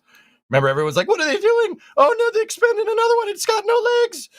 Like there's a lull right now, but they have missions out the wazoo for Project Kuiper. They have 9 Atlas missions for Project Kuiper. There's 9 the 5 Atlas Star missions? 9 missions. Oh yeah. And there's 5, and then there's the 5 Atlas 5s for Starliner. I think the total amount of Vulcans that they need to produce over the next couple of years is like 38. That is a huge amount of rockets. That's a lot. That's a lot. That's a lot of rockets. That's good. Non-reusable ones. No. Smart reuse is being incorporated into the design, man. I'll believe What it do you when mean? I see it. I'll believe it when I see it. What do you mean? They have test articles. They have the working test articles. Yeah, they use Lofted as the Blue demonstrator. Origin has made a Jarvis test tank for a notional reusable upper stage. That doesn't Whoa, mean whoa, I'll believe it when I see it. Whoa! Wait a minute. It's easy to make a test article and talk a big game. In ULA's What was case, they Lofted? have in ULA's case they have flown hardware like the heat shield and stuff. So I'll give them that. I'll believe when they actually start making noises about doing smart reuse. I will believe that they're actually going to actually do it. Until it's then, built into the design, homie. I mean, is it? Yes. Is of it? course it is. Is it? You Though? don't just retrofit a separation mechanism into your thrust structure. That had to have been implemented at least by PDR. Like, there's no way you design Vulcan and then be like, yeah, we're just gonna take its pants off later. It's fine. Like, I mean, that's yes, that is fair. I'll happily be wrong when they start dropping the engine sections off of Vulcans and making noises about trying to recover them. I will eat my proverbial hat. But come on, beat Peter back and do a real hat. yeah. But yeah, Or you could just eat another one of those bagels. Like, I mean, you could just pretend it's like a rotten potato. I've got another one right here. Don't make me take it out again. Take it out. That's not the own you think it is. It looks like a rotten potato. Someone in the pre-show called it like that horrifying SpongeBob burger. That was me.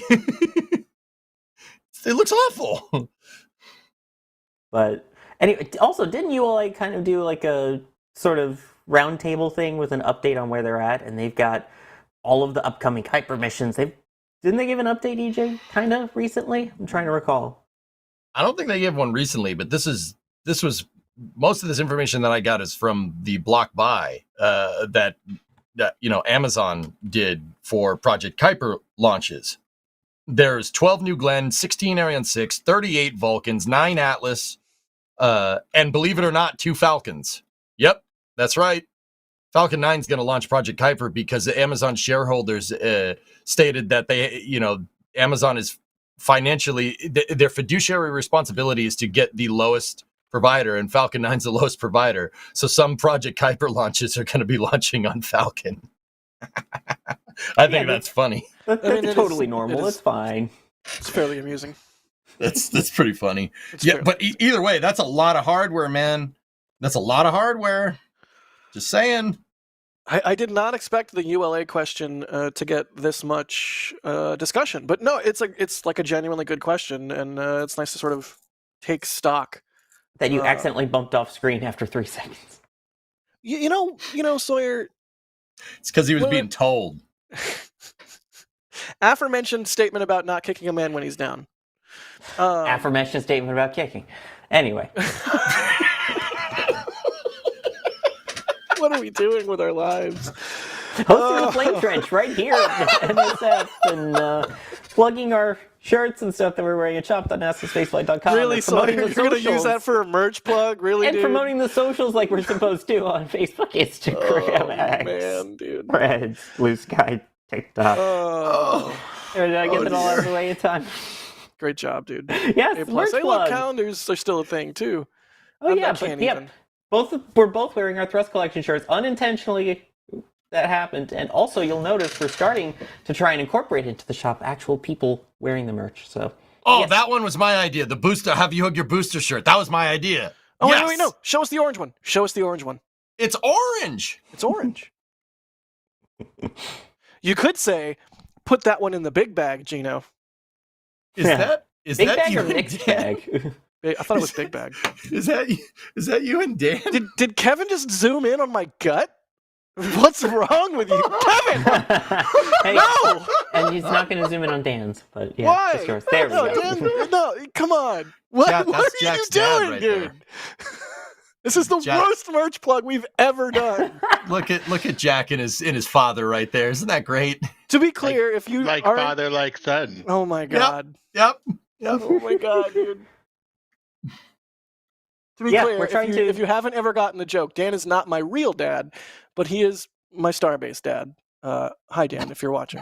But yeah, we've been trying to add actual NSF team members wearing the merch into the shop. So if you keep checking regularly, there's a chance you may see us out in the field now wearing some of the merch. It's always fun to take a look and see who's modeling what. I don't know if the ones from Max and D are in yet, but we're adding to it.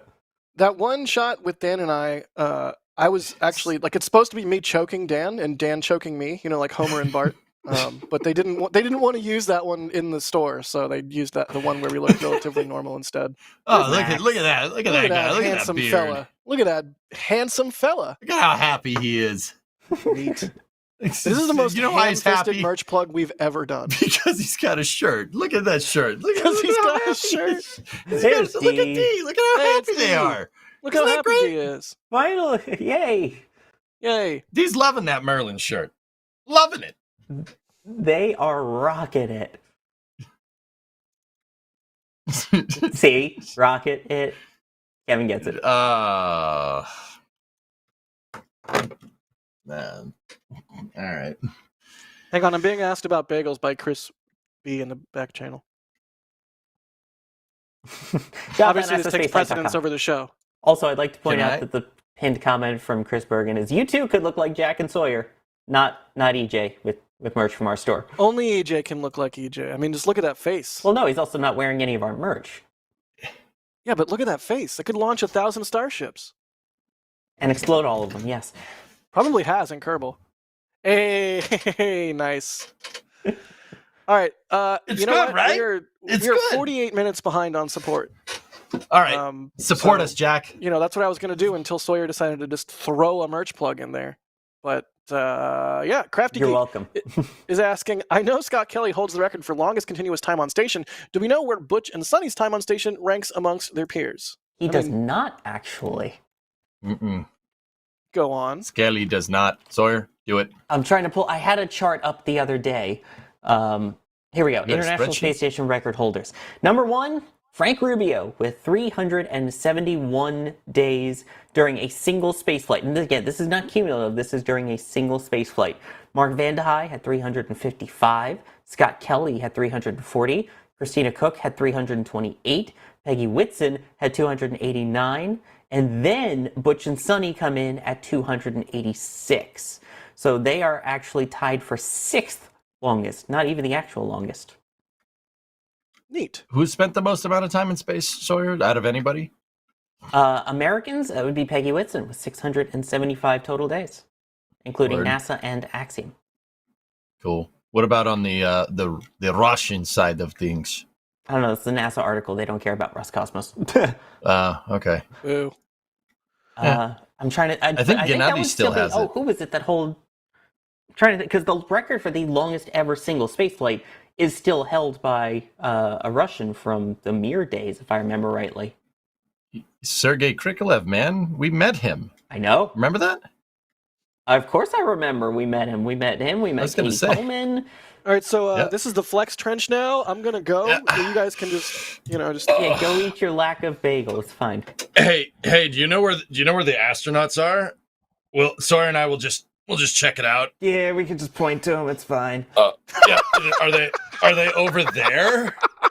Are they over there? That way? That way? Where are they? I don't know. Man. Jack, please What- help us. What happened this week? I don't know. Apparently not a lot, because we only got through 2 topics. Also, why gifts? Stop turning me into gifts. No, don't stop. All right, fine. Gino, thank you for the support, even if it's for the Kilt Fund. Leonard, thank you for buying a Max print. They say thanks NSF for all you do. For us tank watchers, love you guys. Keep on rocking. We will. Thank you for the support. Didn't Max, you miss me, Jack? I know, definitely. What? Hi, Did I you miss miss me? Jack. Kevin. I haven't done a flame trench all month. I don't think I have either. Oh, so you didn't miss me. I missed me. Okay, bye. All right, Wait, I'll really? see That you was later. it? That's why you're gonna come in?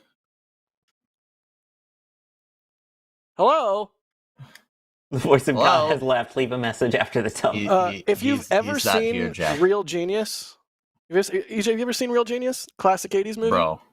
There's a B1, lasers. Yeah, of you know, course, dude. Popcorn. The popcorn, yeah. Liquid Yeah, of course nitrogen. I know. I thought you were Val talking about Kilmer. the old Bud Light commercials, the real men of genius. No, not that. Ew. No, Real Genius. Every time, I'm just gonna shut you down, Sawyer. Every time No. every time Kevin talks in our ears, I feel like I'm Kent from Real Genius. Just every time. Like 5 people will get that reference, but if you don't get that reference, maybe you should watch Real Genius. Also, it's an 80s movie, and some things in it don't really hold up super great. But Yeah. hey, it's an 80s movie. Do you know what 80s movie really holds up? All of them. Yes. No. War games. You guys ever see War Yes. Games? Would you like to play a nice game of chess? Shall we play a game? How about a nice game of chess? We're talking about That playing was- war games with China or something. I don't here know. now? I don't know why I'm ever surprised by your impressions. I don't know why I'm surprised. Literally every time I'm like, "That's spot on! Oh my god!" It's like I shouldn't be incredulous at this point. Are these Yeah. modern war games with China? Because China has been doing Sawyer, some stop stuff. trying to China- shoehorn the joke in. It didn't work the That first wasn't time. a joke. Oh, sorry. No, because what's next on our run sheet? I'm really good at this. Just talk. You just got got, Jack. I have failed all of you. EJ, you want to take this one? So China is looking to make a 10-meter modular space telescope. I'm not, dude. I totally don't know where they got this idea. That is a totally unique idea for wanting to do that with that sun shield and the solar panels on it in the sun shield to make sure that they're not blocking your primary or like heating your primary mirrors. I've never seen anything like that. That's ingenious. That's a really good idea. I kind of wish we had it. I wish we had something like that operational right now. Yeah, that would be pretty cool. Imagine putting out like the Lagrange 2.L2. That'd be cool. Oh, yeah, no, I think yeah, dude, it's a really good idea. Think about like all the science you could do with something like that. Yeah, you could see deep into the universe. No, okay, so imagine going $10 billion over budget on it too. Oh. Yeah. Whoa. Bad news, everyone. Bad news. So China wants to work on building a 10-meter satellite that's somewhat comparable to James Webb. Now, I don't know if you guys noticed, there's some things on this that's not like James Webb, like that big beam that's kind of sticking out the top there, right? For the reflector, right? That China actually wants to launch 2 Long March 5s and assemble this thing on orbit, and then move it somewhere. Because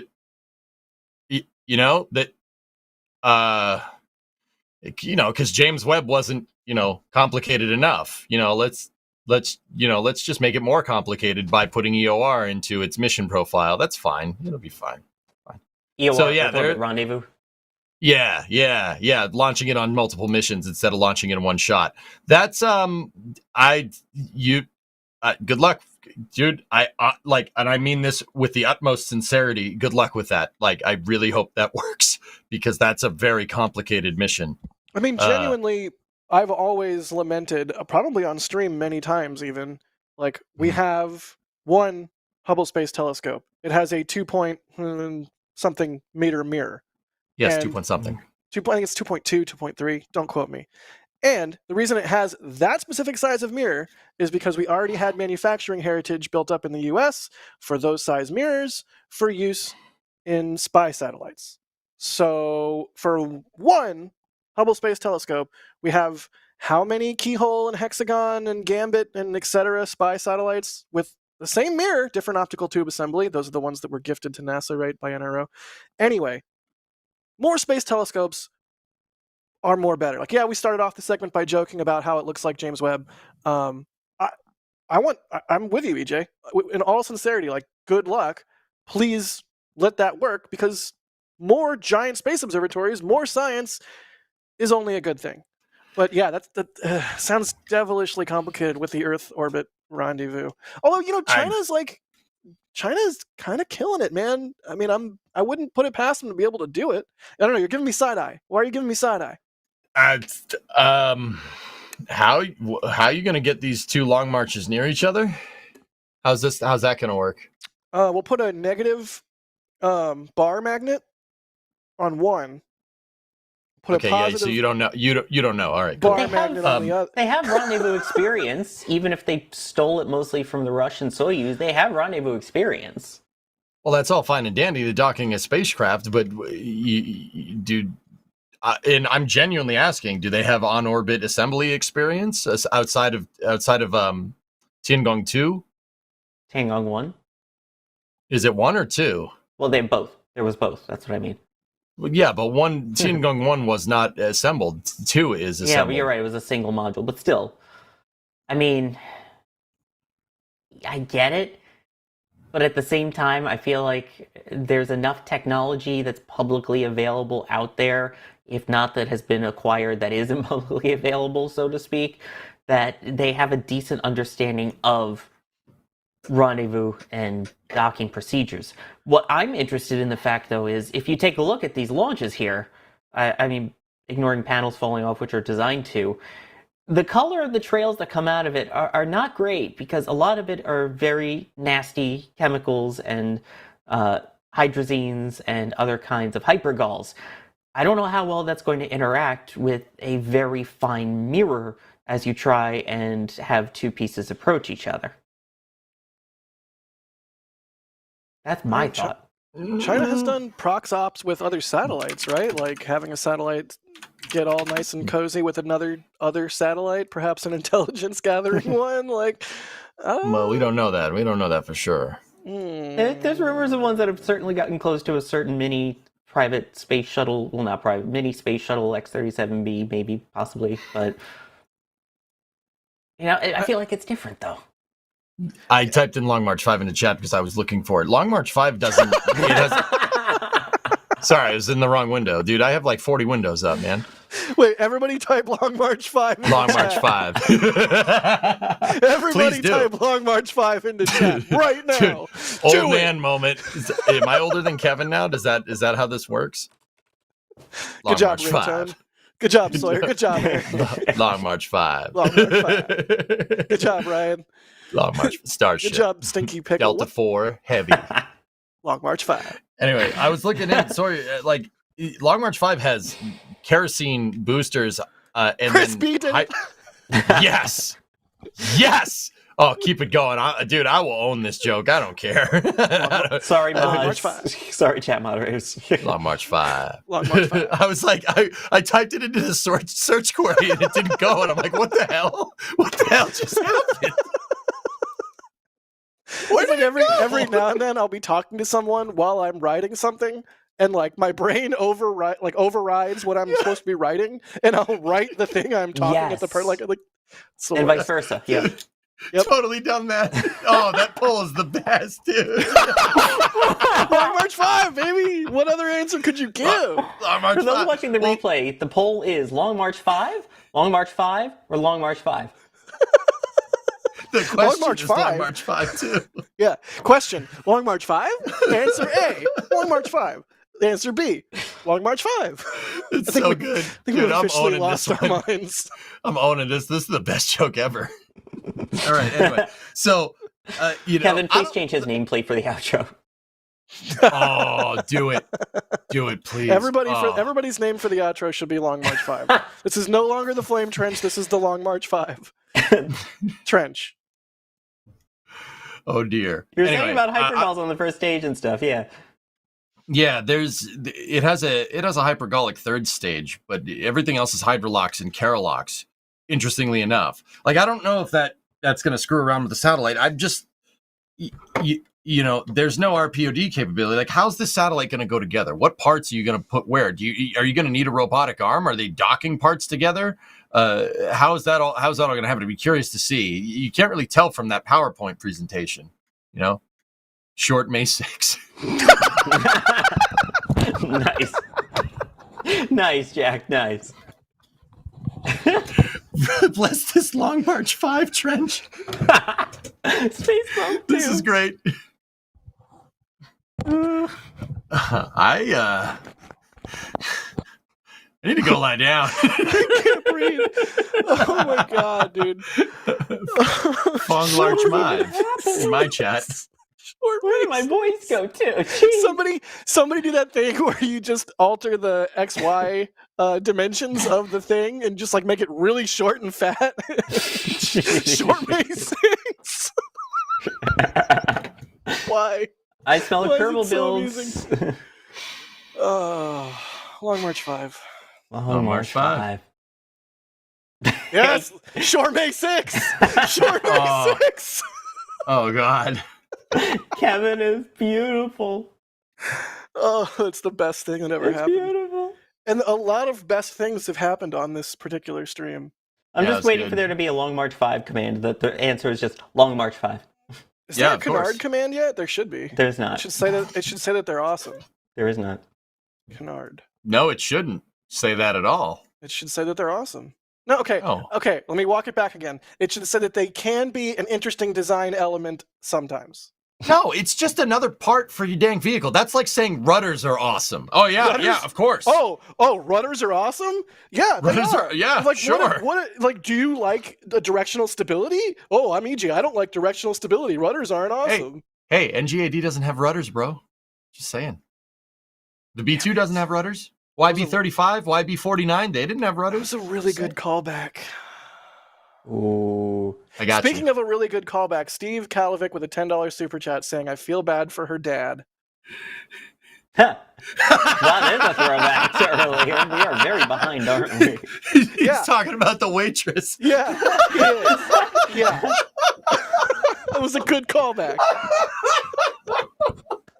Lars, thank you for the super chat. Not wearing a kilt. Phil, thank you as well. Not wearing a kilt. Drew Nar, thank you for the support. They say, what if Orion flies first? It's not gonna do it. I will. What if Orion flies first? You Yeah, got I'm a not eat a big hat problem. from shop.nasaspaceflight.com. Not gonna do it. Sawyer will eat a hat. Yeah, he said it. It's on record. There you go. Bideford, thank you for the $25 super. They say, wow, Jack's been missing for a while. Comes back and all craziness begins. Definitely not a boring flame trench tonight. Glad you're back with your canards. Thanks, Bideford. Wait, what was that last part, Bideford? Glad you're Bideford. back with your canards. What? Wait, what part of him would be the canard? The headset? Huh? No, I don't know. I took it to Beard, just mean technically. The ears, yes. I took it to mean that she's glad I'm back with my stuff and home. I'm Long home. March 5. I'm never home. Oh my gosh, there Long is a March Long 5. March 5 command now? Yes. EJ, you know the Awesome. George Bushism, the now watch this drive. You have to Now say watch long. this drive. You have to say Long March 5 in the same intonation. Long We March have to put a stop to launching all these rockets. Now Long March 5. Oh, Brain I rot. get the reference now. It took The me a brain minute. rot has gone full circle. Also, there's now a Uh, canards command as well, courtesy Hey, of NASA Spaceflight official. Can you guys imagine if NGAD had a low taper wing? No. I don't. What You in the lost me. gyat are you trying to do here? I'm not qualified. Scooby Doo toilets or whatever. I'm not. I'm so you don't know the sorry, low taper fade, huh? Nope. I must be Jack, from Ohio. imagine if Jack had a low taper fade, man. Oh man. All the people that are watching this with their kids The probably Riz. wondering why your kids are laughing right now. The riz on that. Don't worry about it. I got this. I'm scared. Yes, a bunch of 30-year-olds trying to talk about, Don't worry about low it. tapered fades and riz are doing great. I'm scared. No cap. 5 front mounted rudders for each. That's an amazing super chat, Drew Nine. 5 front-mounted rudders for EJ. Space Pope again with another $50 super saying, bless this Long March 5 trench. Long March 5. The Long March 5. The Long March 5 trench. Steve Calvic. Yo, if you guys are tuning in this week, you're like, this is... not the cat sound effect, Kevin. If you're tuning in this week Cat. and you don't know what the flame trench is and you're like, what the heck is this? I'm sorry. It's normally pretty chaotic, but not this chaotic. If you want the hard news, we do have This Week in Spaceflight, which also comes out on Fridays and is, very well put together and very concise and not chaotic at all. So yeah, This Week in Spaceflight exists if you want serious news, like all of our other mostly serious broadcasts. Are you calling me an unserious person? Yes. Pretty Steve much. Kalovic, again, thank you, Steve. You know in your heart it to be true, or whatever the stupid quote is. Thank you, Steve, for the kind words. Yes, I've butchered Star Wars quote. Ryan, thank you for getting a Tyler print. Ooh. Wow.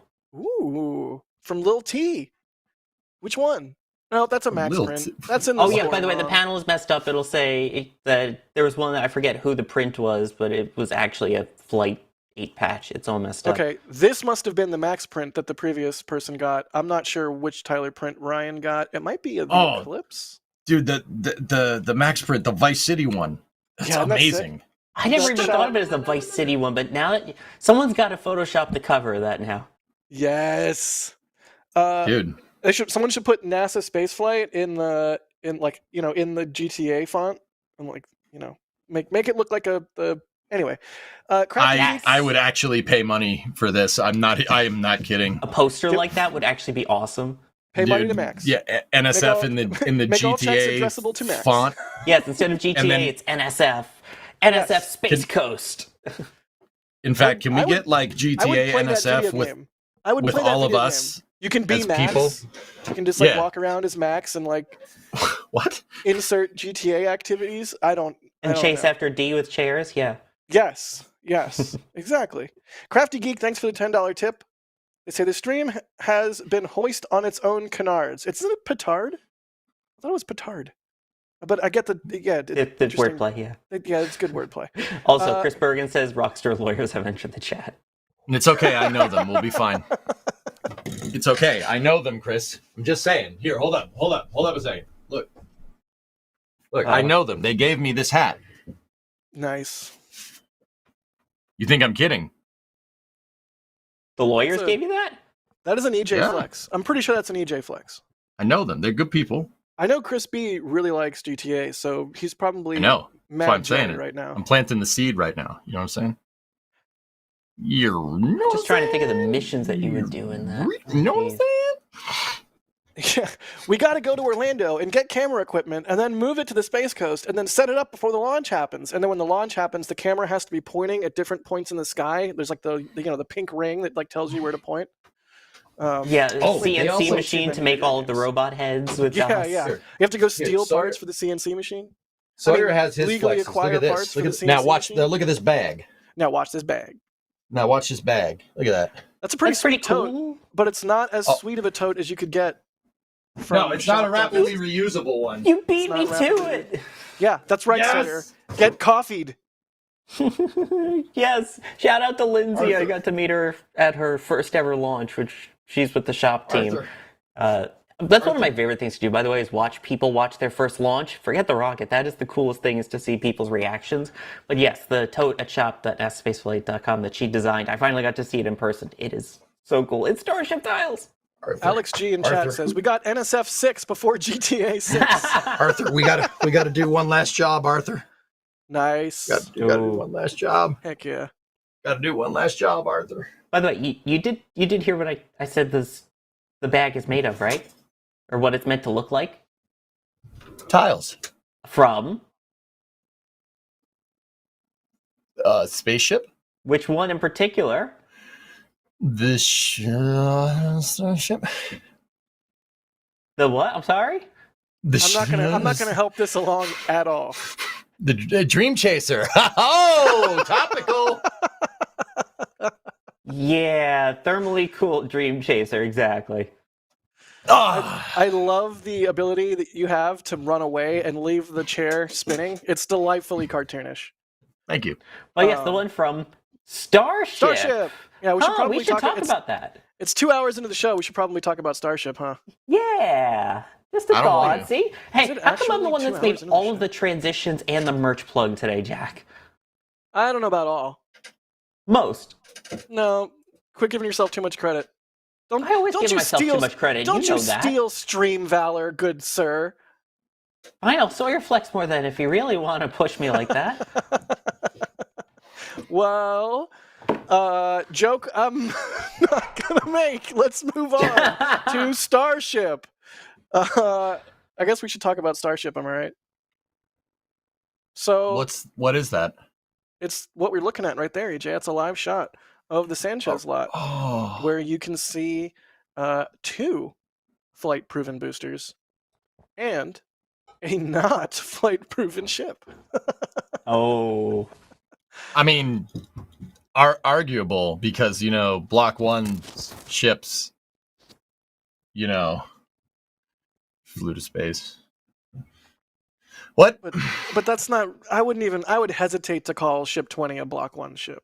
Yeah, Ryan's already yelling about it in the back channel. We know, Ryan. Thank you.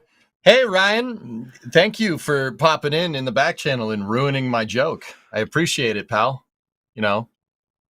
That's what friends do, right? If you had to ruin a joke, then it was a bad joke to begin with. And that's coming from me, the king of bad jokes here. All right, let's not all fight yet. Fine, Sawyer Flex. Chris Bergen in chat saying Sawyer wrote 2 articles in a day. #TrueFlex. Come at me, bro. So Starship, am I right? Yeah, that. Where are we at? So a lot. The booter. I feel like every week we're like, a lot has happened this week, but a lot happens every week because it's Starship. They're starting to pour concrete for Pad B's flame trench. That's always a good sign when you see the insane convoy of Pew pew pew. Wait. Why are we getting the pew pew? I didn't see Ninja Decimator. Did you? Yeah, I didn't see Ninja Decimator's name pop up. Why are we? I'm lost. I Is was Kevin just like pressing buttons randomly? He's always pushing our buttons, but Talk. you Okay. said the thing.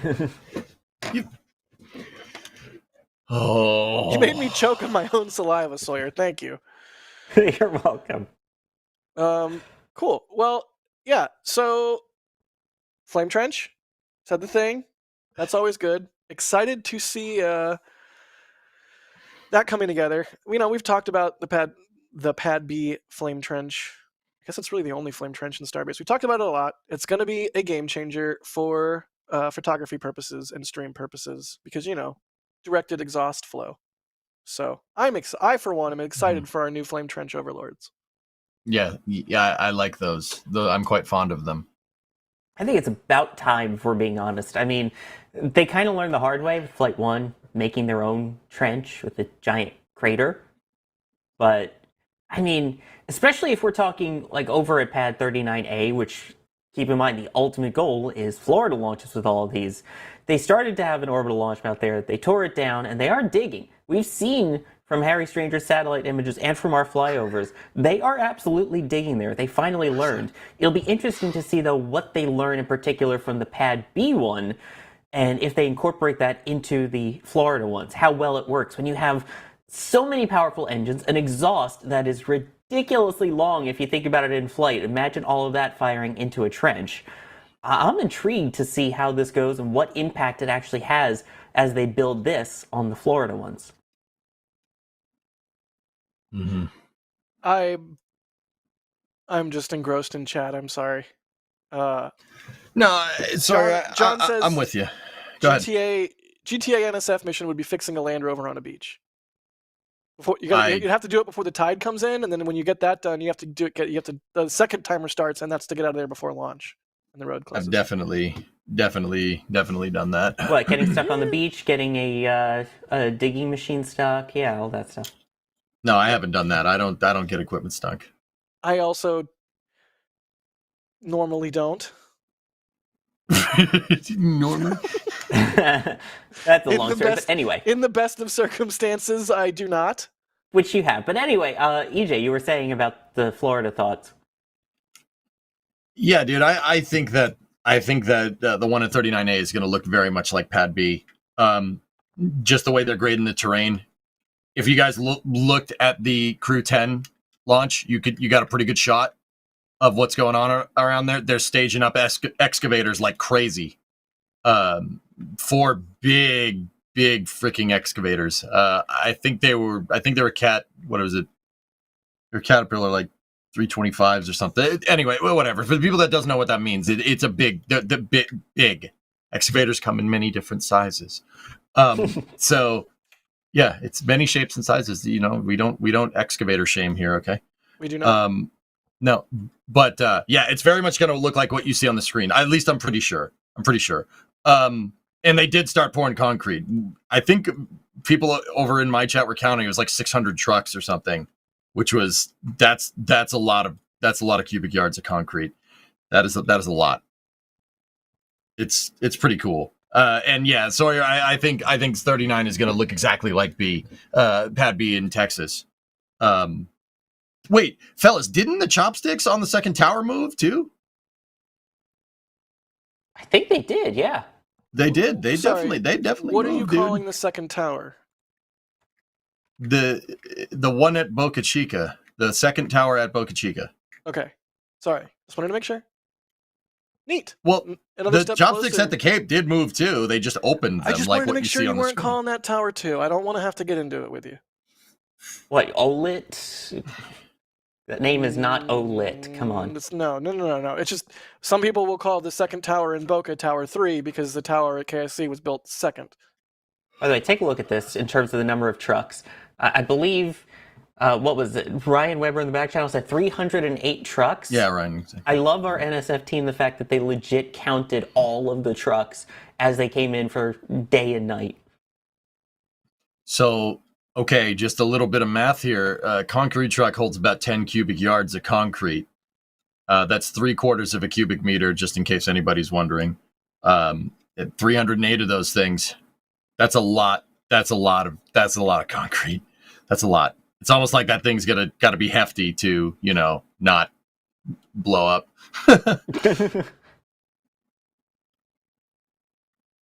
I'm excited to see the first launch off of it. Just because I do think it's going to be photogenically much nicer. I'm also just excited to see if it works or not. What do you mean if it works? That's what I was kind of hinting at too. Yeah, go ahead, Jack. Yeah, SpaceX is obviously very good at building things, both ground side and in space, and things that take things from the ground into space. They're also really, really dumb sometimes. What? So you never know how things are going to go. That's part of what keeps it so exciting. So, yeah, I'm sure it'll work fine. If I was going to bet money right now, $50, I would bet that it works fine. But, it's like a new Falcon 9 booster on its first flight. In a lot of ways, that's kind of riskier than that same booster on its second, third, fourth, or fifth flight, because it's its first flight. You don't know its weird quirks and how it's going to perform and whatever. Like, the first time they ever fire up a Starship on top of that flame trench, that's where the rubber meets the... That's where the exhaust plume meets the... The Methalox meets the Fondag. Let's go, Sawyer. That's why we pay you the big bucks. Wait, you get paid for this? We'll talk. We'll talk. Anyway, we'll talk later, dude. I don't want EJ to hear it, so we'll talk later. Okay. Did I kill EJ? Where did EJ? Wait. I get paid for this. You guys don't get paid for this? Where did you? Are you melting? Did someone spill water on you? And also, are you a witch? No comment. What actually is happening right now? Start doing the giant note at the end of Defying Gravity. Hey, EJ. What? Hey, EJ. What? Long March 5. Long March 5. Long March 5. Hey, that's a sick shot of the QD. How the heck did Mary get that? Because Mary's awesome. Well, because she's Mary. Also, look at that pipe. Now watch this pipe. Now watch this pipe. But yeah, no, I'm in the same boat as you, Jack. I'm interested to see how it works. Because then again, remember, they thought that no flame trench was going to work just fine for Flight 1. And then it didn't work great. And they've obviously been improving the design with the upside-down shower head, so to speak, for the first pad. But yeah, keep in mind just how much shuttle would destroy the flame trench that it had. The fact that an elevator got blown in and all of the wreckage on the side of the tower after the first flight of Artemis, I am sure that flame trench got absolutely demolished as well. Now imagine an even more powerful rocket firing into that. I'm interested to see what they're able to learn from this flame trench, but I think they're going to have to redesign parts of 39A's pad again after their first flight from Pad B.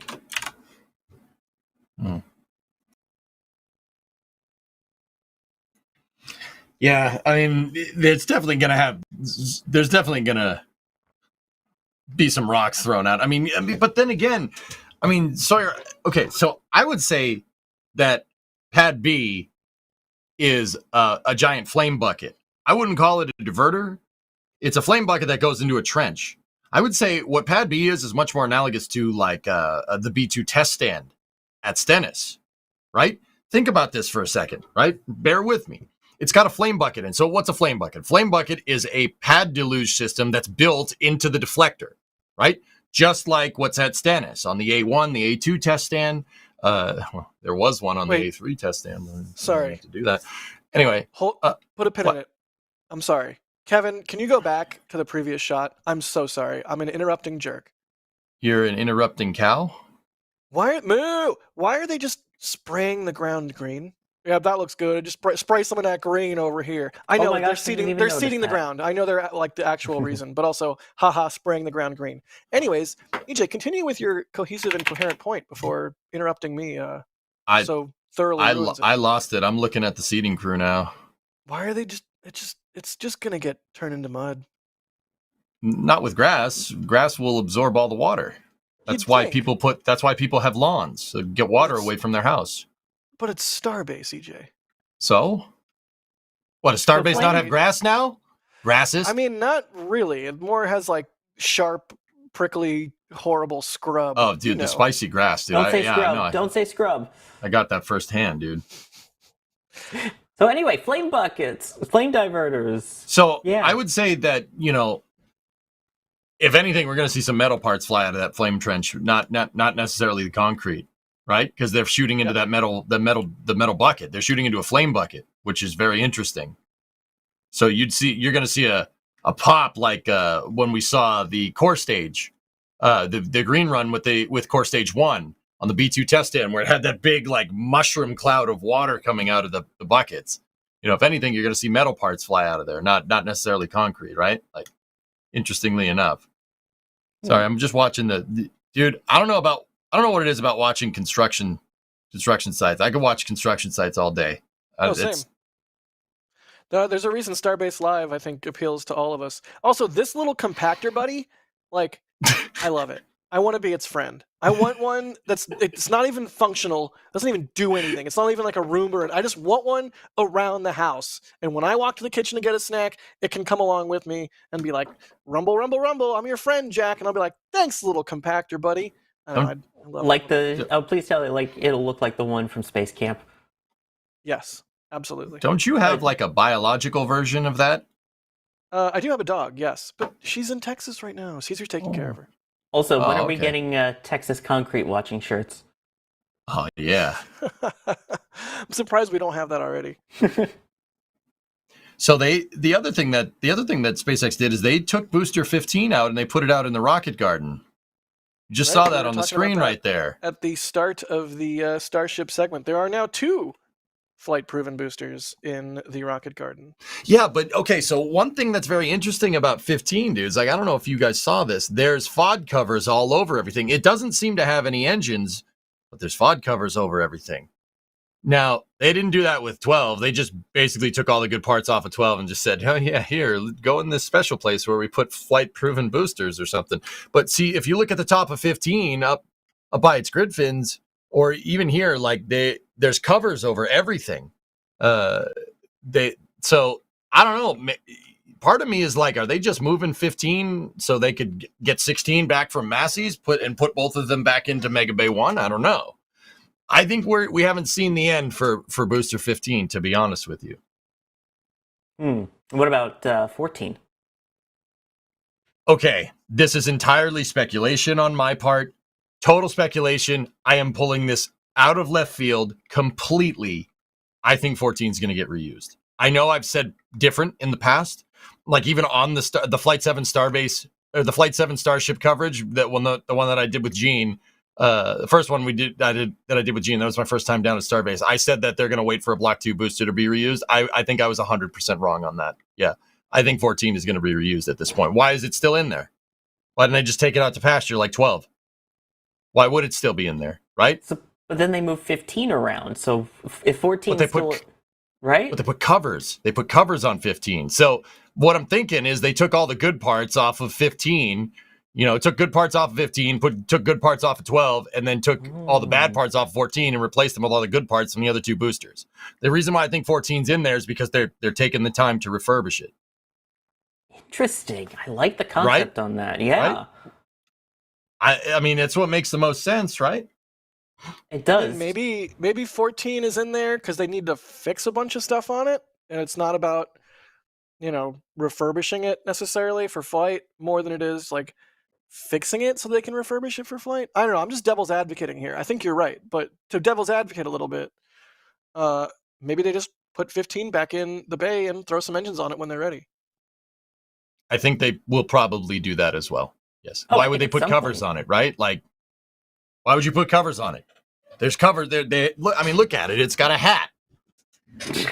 Probably so birds don't nest in it and poor Gary doesn't poop all over it. But anyway, Do you think we'll ever see a Block 1 booster fly more than twice? Because I think basically everybody agrees that we'll see a Block 1 booster fly more than once. We're all expecting it, perhaps even as soon as the next flight.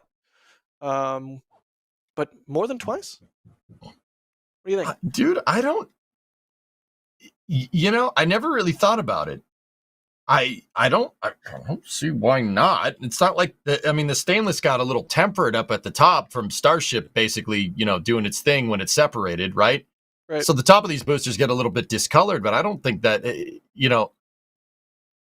it's good to use once, it should be good to use twice. Maybe. if I had to guess, my thought would be that each of the remaining ones, 14, 15, and 16, will refly once each. So I don't think we'll see 2 reflights of a single booster, but we will see reflights of all of the current boosters. So the reason I ask is, at what point, and we've talked about this on previous weeks' trenches and previous streams in general, at what point do they just run out of space, run out of stands? And at what point do they then expend a Super Heavy, even if they could reuse it, just to get it the heck out of here? Maybe we don't ever see a Block 1 booster get used more than twice because they just don't have any freaking room. I guess I don't know. Maybe you start stress testing them, get one of them back for a second time. So let's say 15 comes back, or 14 comes back. So then for 15, you fly it on a wild trajectory kind of thing. Put it to its limits, push it, see how hot you can get that engine bay, how much you can build up that heat and still have things work. Maybe even just shove the heck out of the ship. Use any landing fuel that you could possibly use, or boost back fuel, and just really yote one of them ships into space.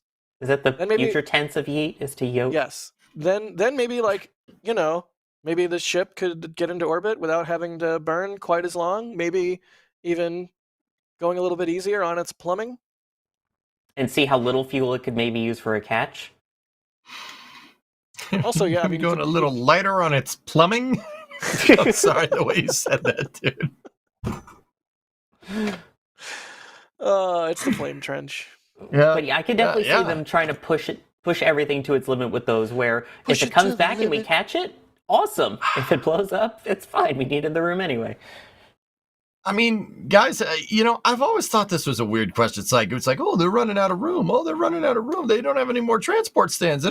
Dude, I'm pretty sure they have as many transport stands as they need. I don't know that I agree with that, dude. No way. What do you mean? Let's go into fight mode, man. Ring the bell. Let's go. I'll let you lay out your thoughts, and I will respond, please. Okay. All right. The thought basically centers around this. If SpaceX wants another booster stand, they'll freaking make another booster stand if they want another one. That's it. They have as many as they need. That's it. That's the argument. Okay.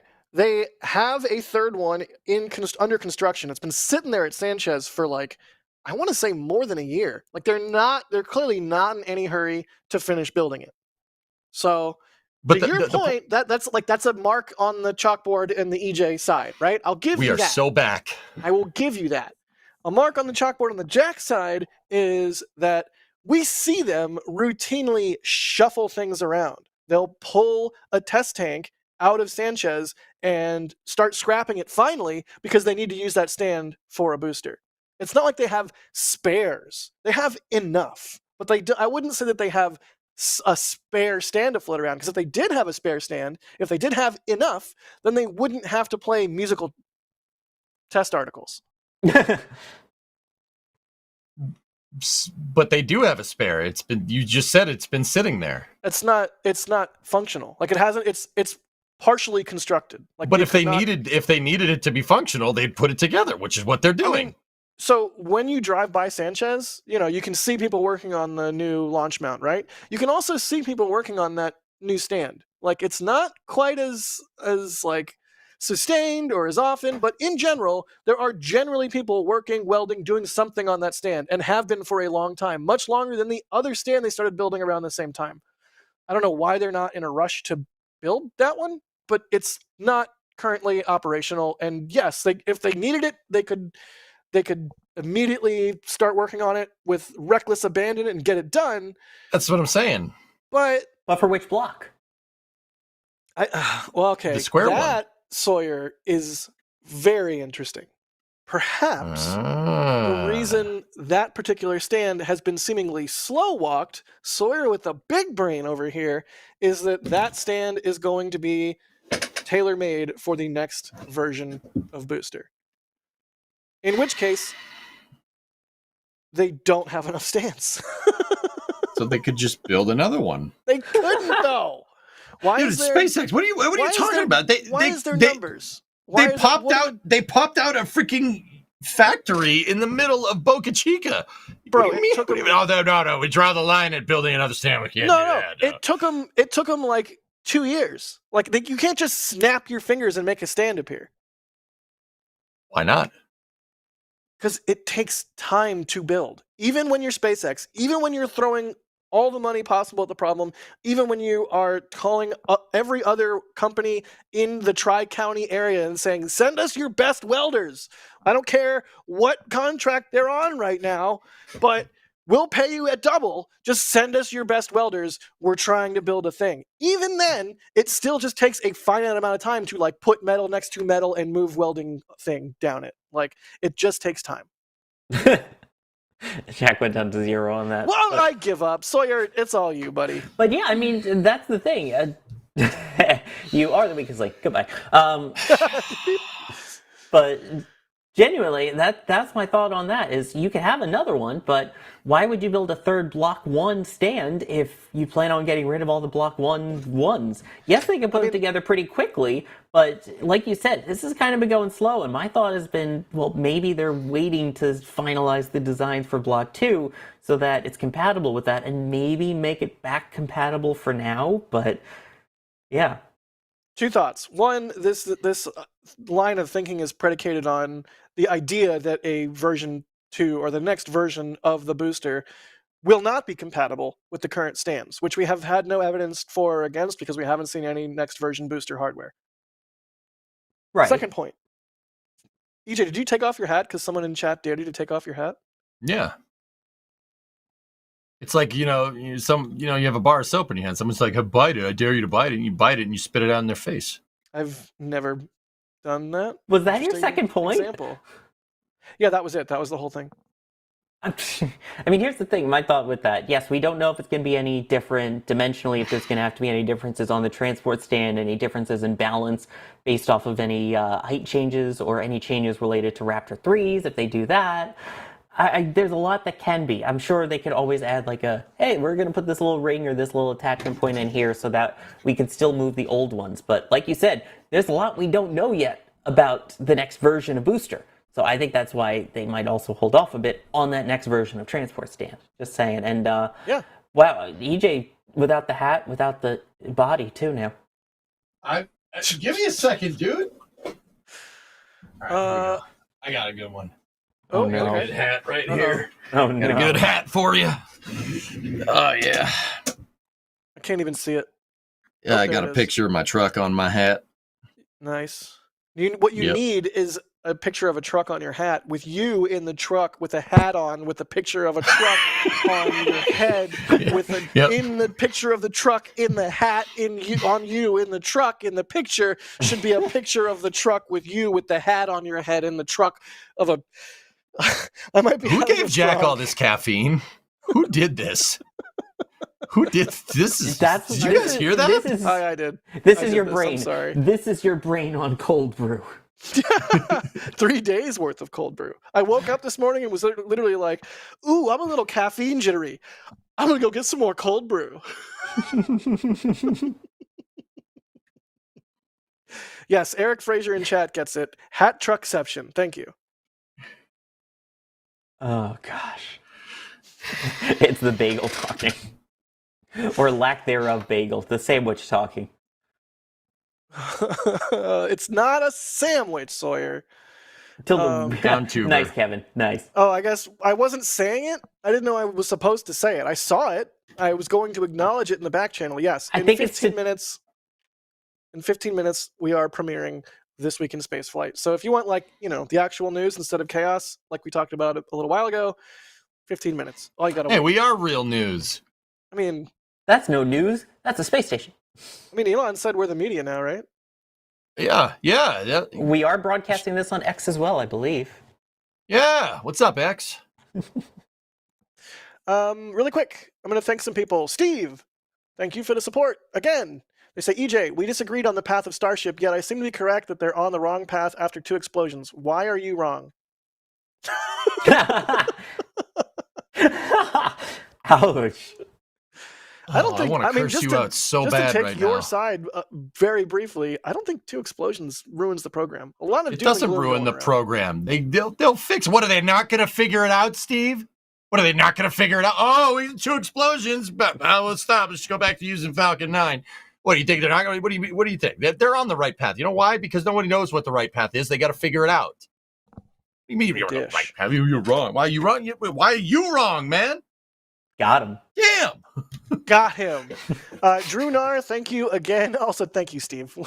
I know, Thanks, man. we're joking around here. Yeah. Drew Nar, thank you for the support. They say, are all the Starship launch pads eventually going to be identical for rapid reusability, or could they all be subtly different?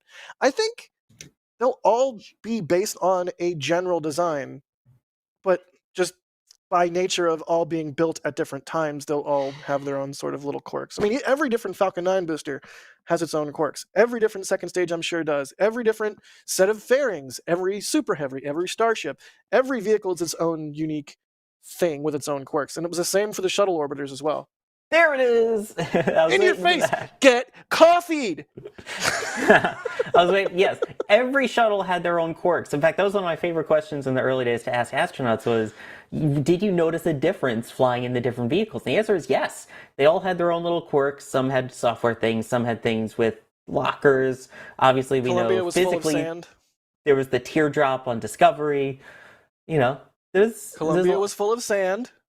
Yes, Columbia was very full of. Is that technically sand with even though yes, it's white sands, but it was gypsum. I mean, it's a type of sand. Really, we're gonna squares and rectangles, grains of sand now. Which Bro, hole? you lectured me about how Canards is your special happy place or something. Yeah, I'm absolutely dying on this hill. Which hole does that go into, by the way? It goes into the square hole. It goes into the canard hole. Also, if you want to know more about why Columbia had gypsum sand in it, we did do a Shuttle Sunday on STS-3, which is the mission where Shuttle landed at White Sands, and is the only time they've ever done that. And Alex in our back channel is saying, Columbia was the SN9 of Shuttle. If you know, you know. I'm going to move on. But yeah, sand. I haven't thought of it that way, but yeah. So anyway, Shuttle Sundays, 3 p.m. Most Sunday. Orbiters, external tanks, solid rocket boosters. This Sunday only at the Garden Coliseum. On Space Coast Live, we'll, of course, post on all the socials the weeks that we do them. The next one is STS-27, the mission that somehow survived despite one of the worst tile burn-throughs in shuttle history. Shock diamonds, we've got them. Mock diamonds, we've got them. Ailerons, we've got them. Body flaps, we've got them. Sunday. It's shuttles. Okay, I really did have a lot of Dude, coffee. I need to record that and play that before the start of the next Shuttle Sunday. I need you to do a merch plug like that. If you know. Reusable tote bags, we got them. Shop on NASASpaceflight.com. Bro, you write the copy, I will read it.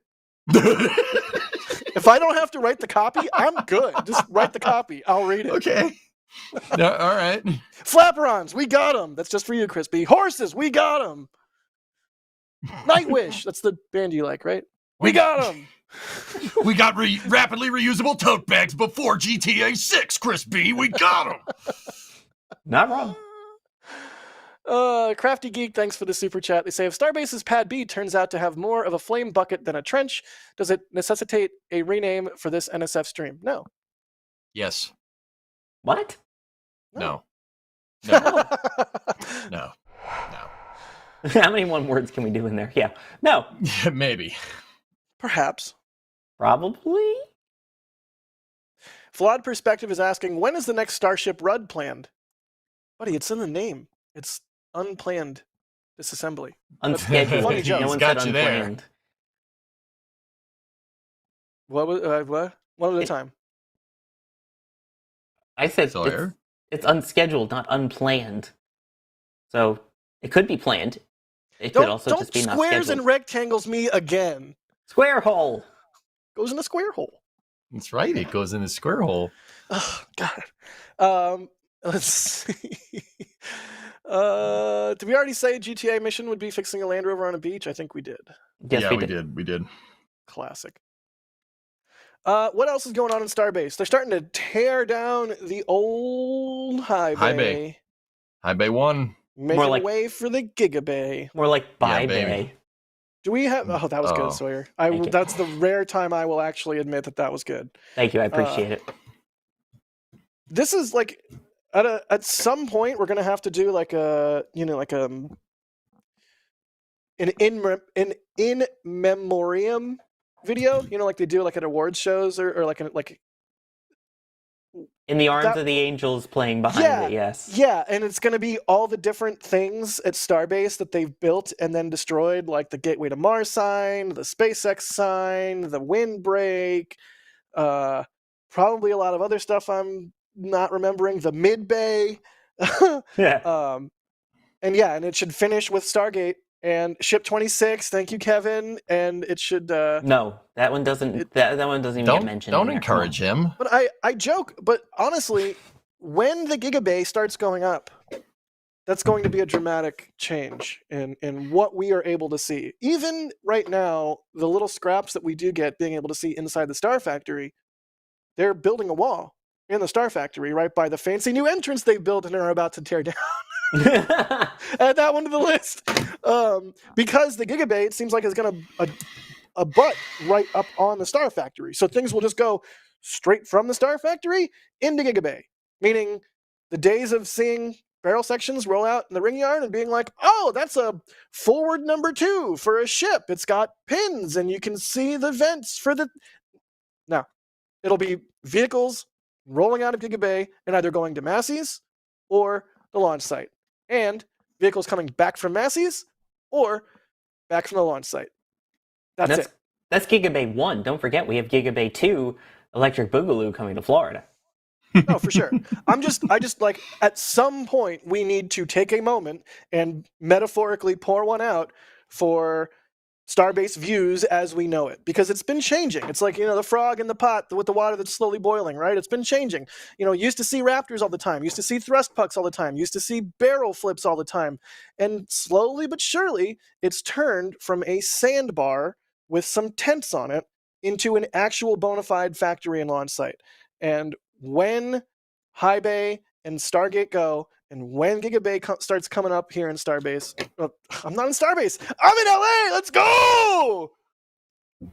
Anyway, when Gigabay starts going up, that's going to be a sea change in terms of the program in general and how SpaceX is able to operate, and in terms of sort of what we can expect to see and be able to divine. It'll get to the point where we have to wait for a full vehicle to roll out of the bay. Or like, oh, the door's open. See if you can get the just right angle to see what vehicles are in what station, or I don't know. It's Square hole's open. It's what we do for Blue Origin at the Cape. Right. Well, and also that's a very good point, Sawyer, because at some point, SpaceX is also going to start building starships in Florida as well, which, is yet another situation where you can't even get close to Roberts Road. Good luck. No, in fact, bad no luck. pictures. Nobody should try and get close to Roberts Road. No, you're not allowed to be on there. If you're going to the press site, you're not allowed to take pictures. Even if you're driving there and you go by and go, ooh, that's pretty. No photos, no videos. Strictly against the no rules, nothing. right? But so, also, by the way, You Jack, don't know nothing. who hurt you? You're beating horses and boiling frogs all in one flame trench. He's from the West Coast, Sawyer. I don't know. They do weird stuff out there. Okay, good point. I am so furious right now. EJ, I feel like you and I spending time together in Starbase has dramatically increased the amount that we're willing to rip on each other. Yeah, And it's not a bad thing. It's not a bad. That's fine. I'm not even I'm mad here about for it. I'm here for it. Yeah, no, it's great. It's fantastic. It'll be fine. But yeah. It'll be fine. Also, by the way, if we're It'll be doing fine. the in memoriam, are we also counting SN8, SN9, SN10, SN11? No, because those aren't things they built only to tear down later. Like, I mean, Ship SN10 26. tore itself apart later, but yeah, that's true. That's fair.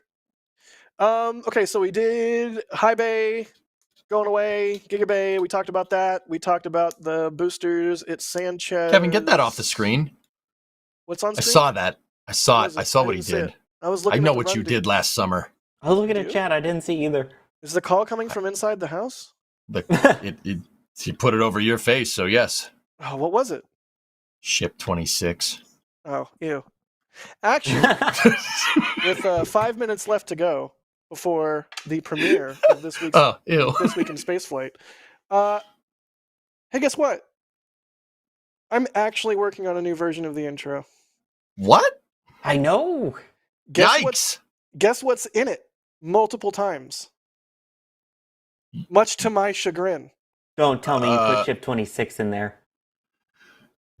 Ship 26? Ship 26?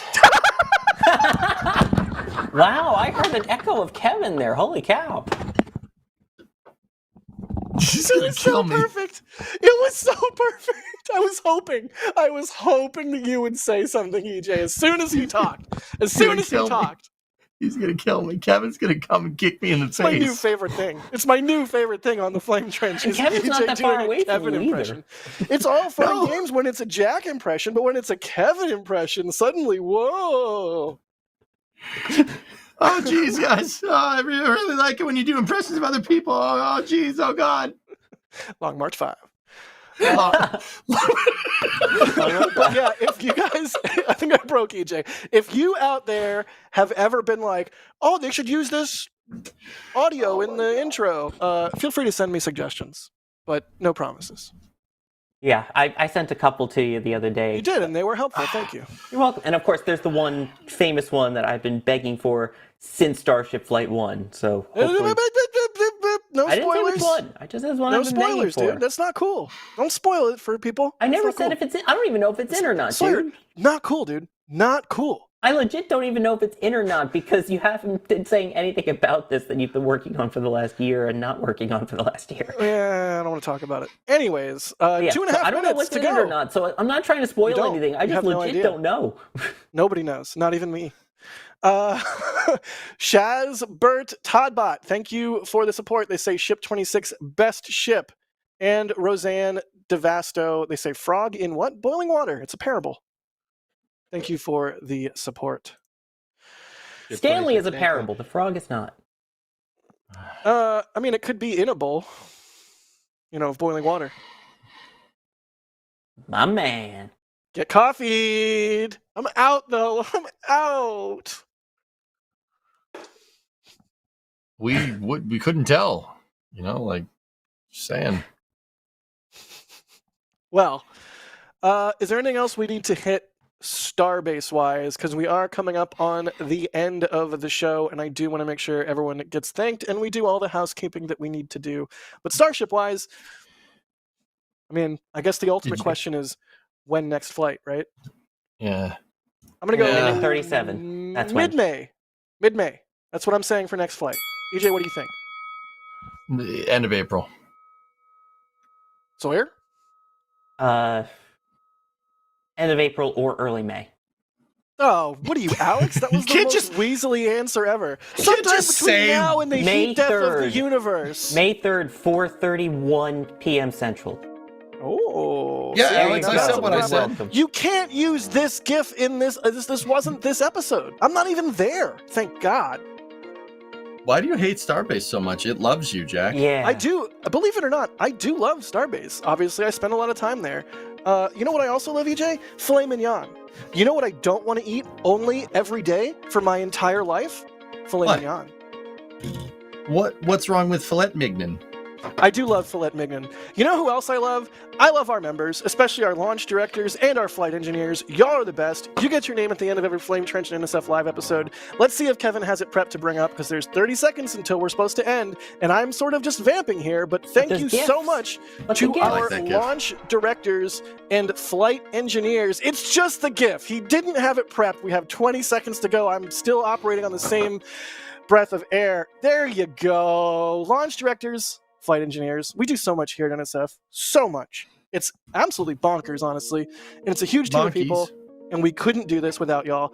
I'm Jack. Thanks for watching. Sawyer, thank you for being on. EJ, thank you for being on. Follow us on all the socials, and thank you to Kevin for operating the stream. Let's go watch Twists. Watch EJ on Twist. Or watch EJ on Twitch. Twitch, not Twist. What? Oh, God. Also watch Twist. You messed it up! I blew it. Oh, gee. Oh, jeez. You blew it! Is it? We're pointing Are we you done? to stay here for Twist next. Yeah, I'm just gonna leave it here awkwardly, guys.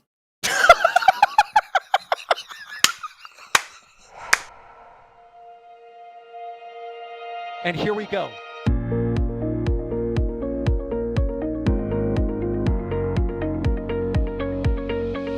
We have liftoff. Propulsion continues to be nominal. RS-68 chamber pressure looks good. Rolling up.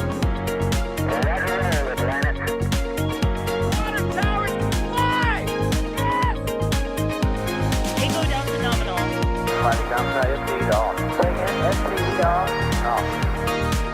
It's orange! R45! Oh my god! Oh my god! Décollage. Look at this! Put that in the big bag, Eagle. 343 unfolds to go. Indeed. We rise together back to the moon and beyond. This methane would be igniting in the flare, correct? Yikes. You dead? Sure. We don't need any more of these.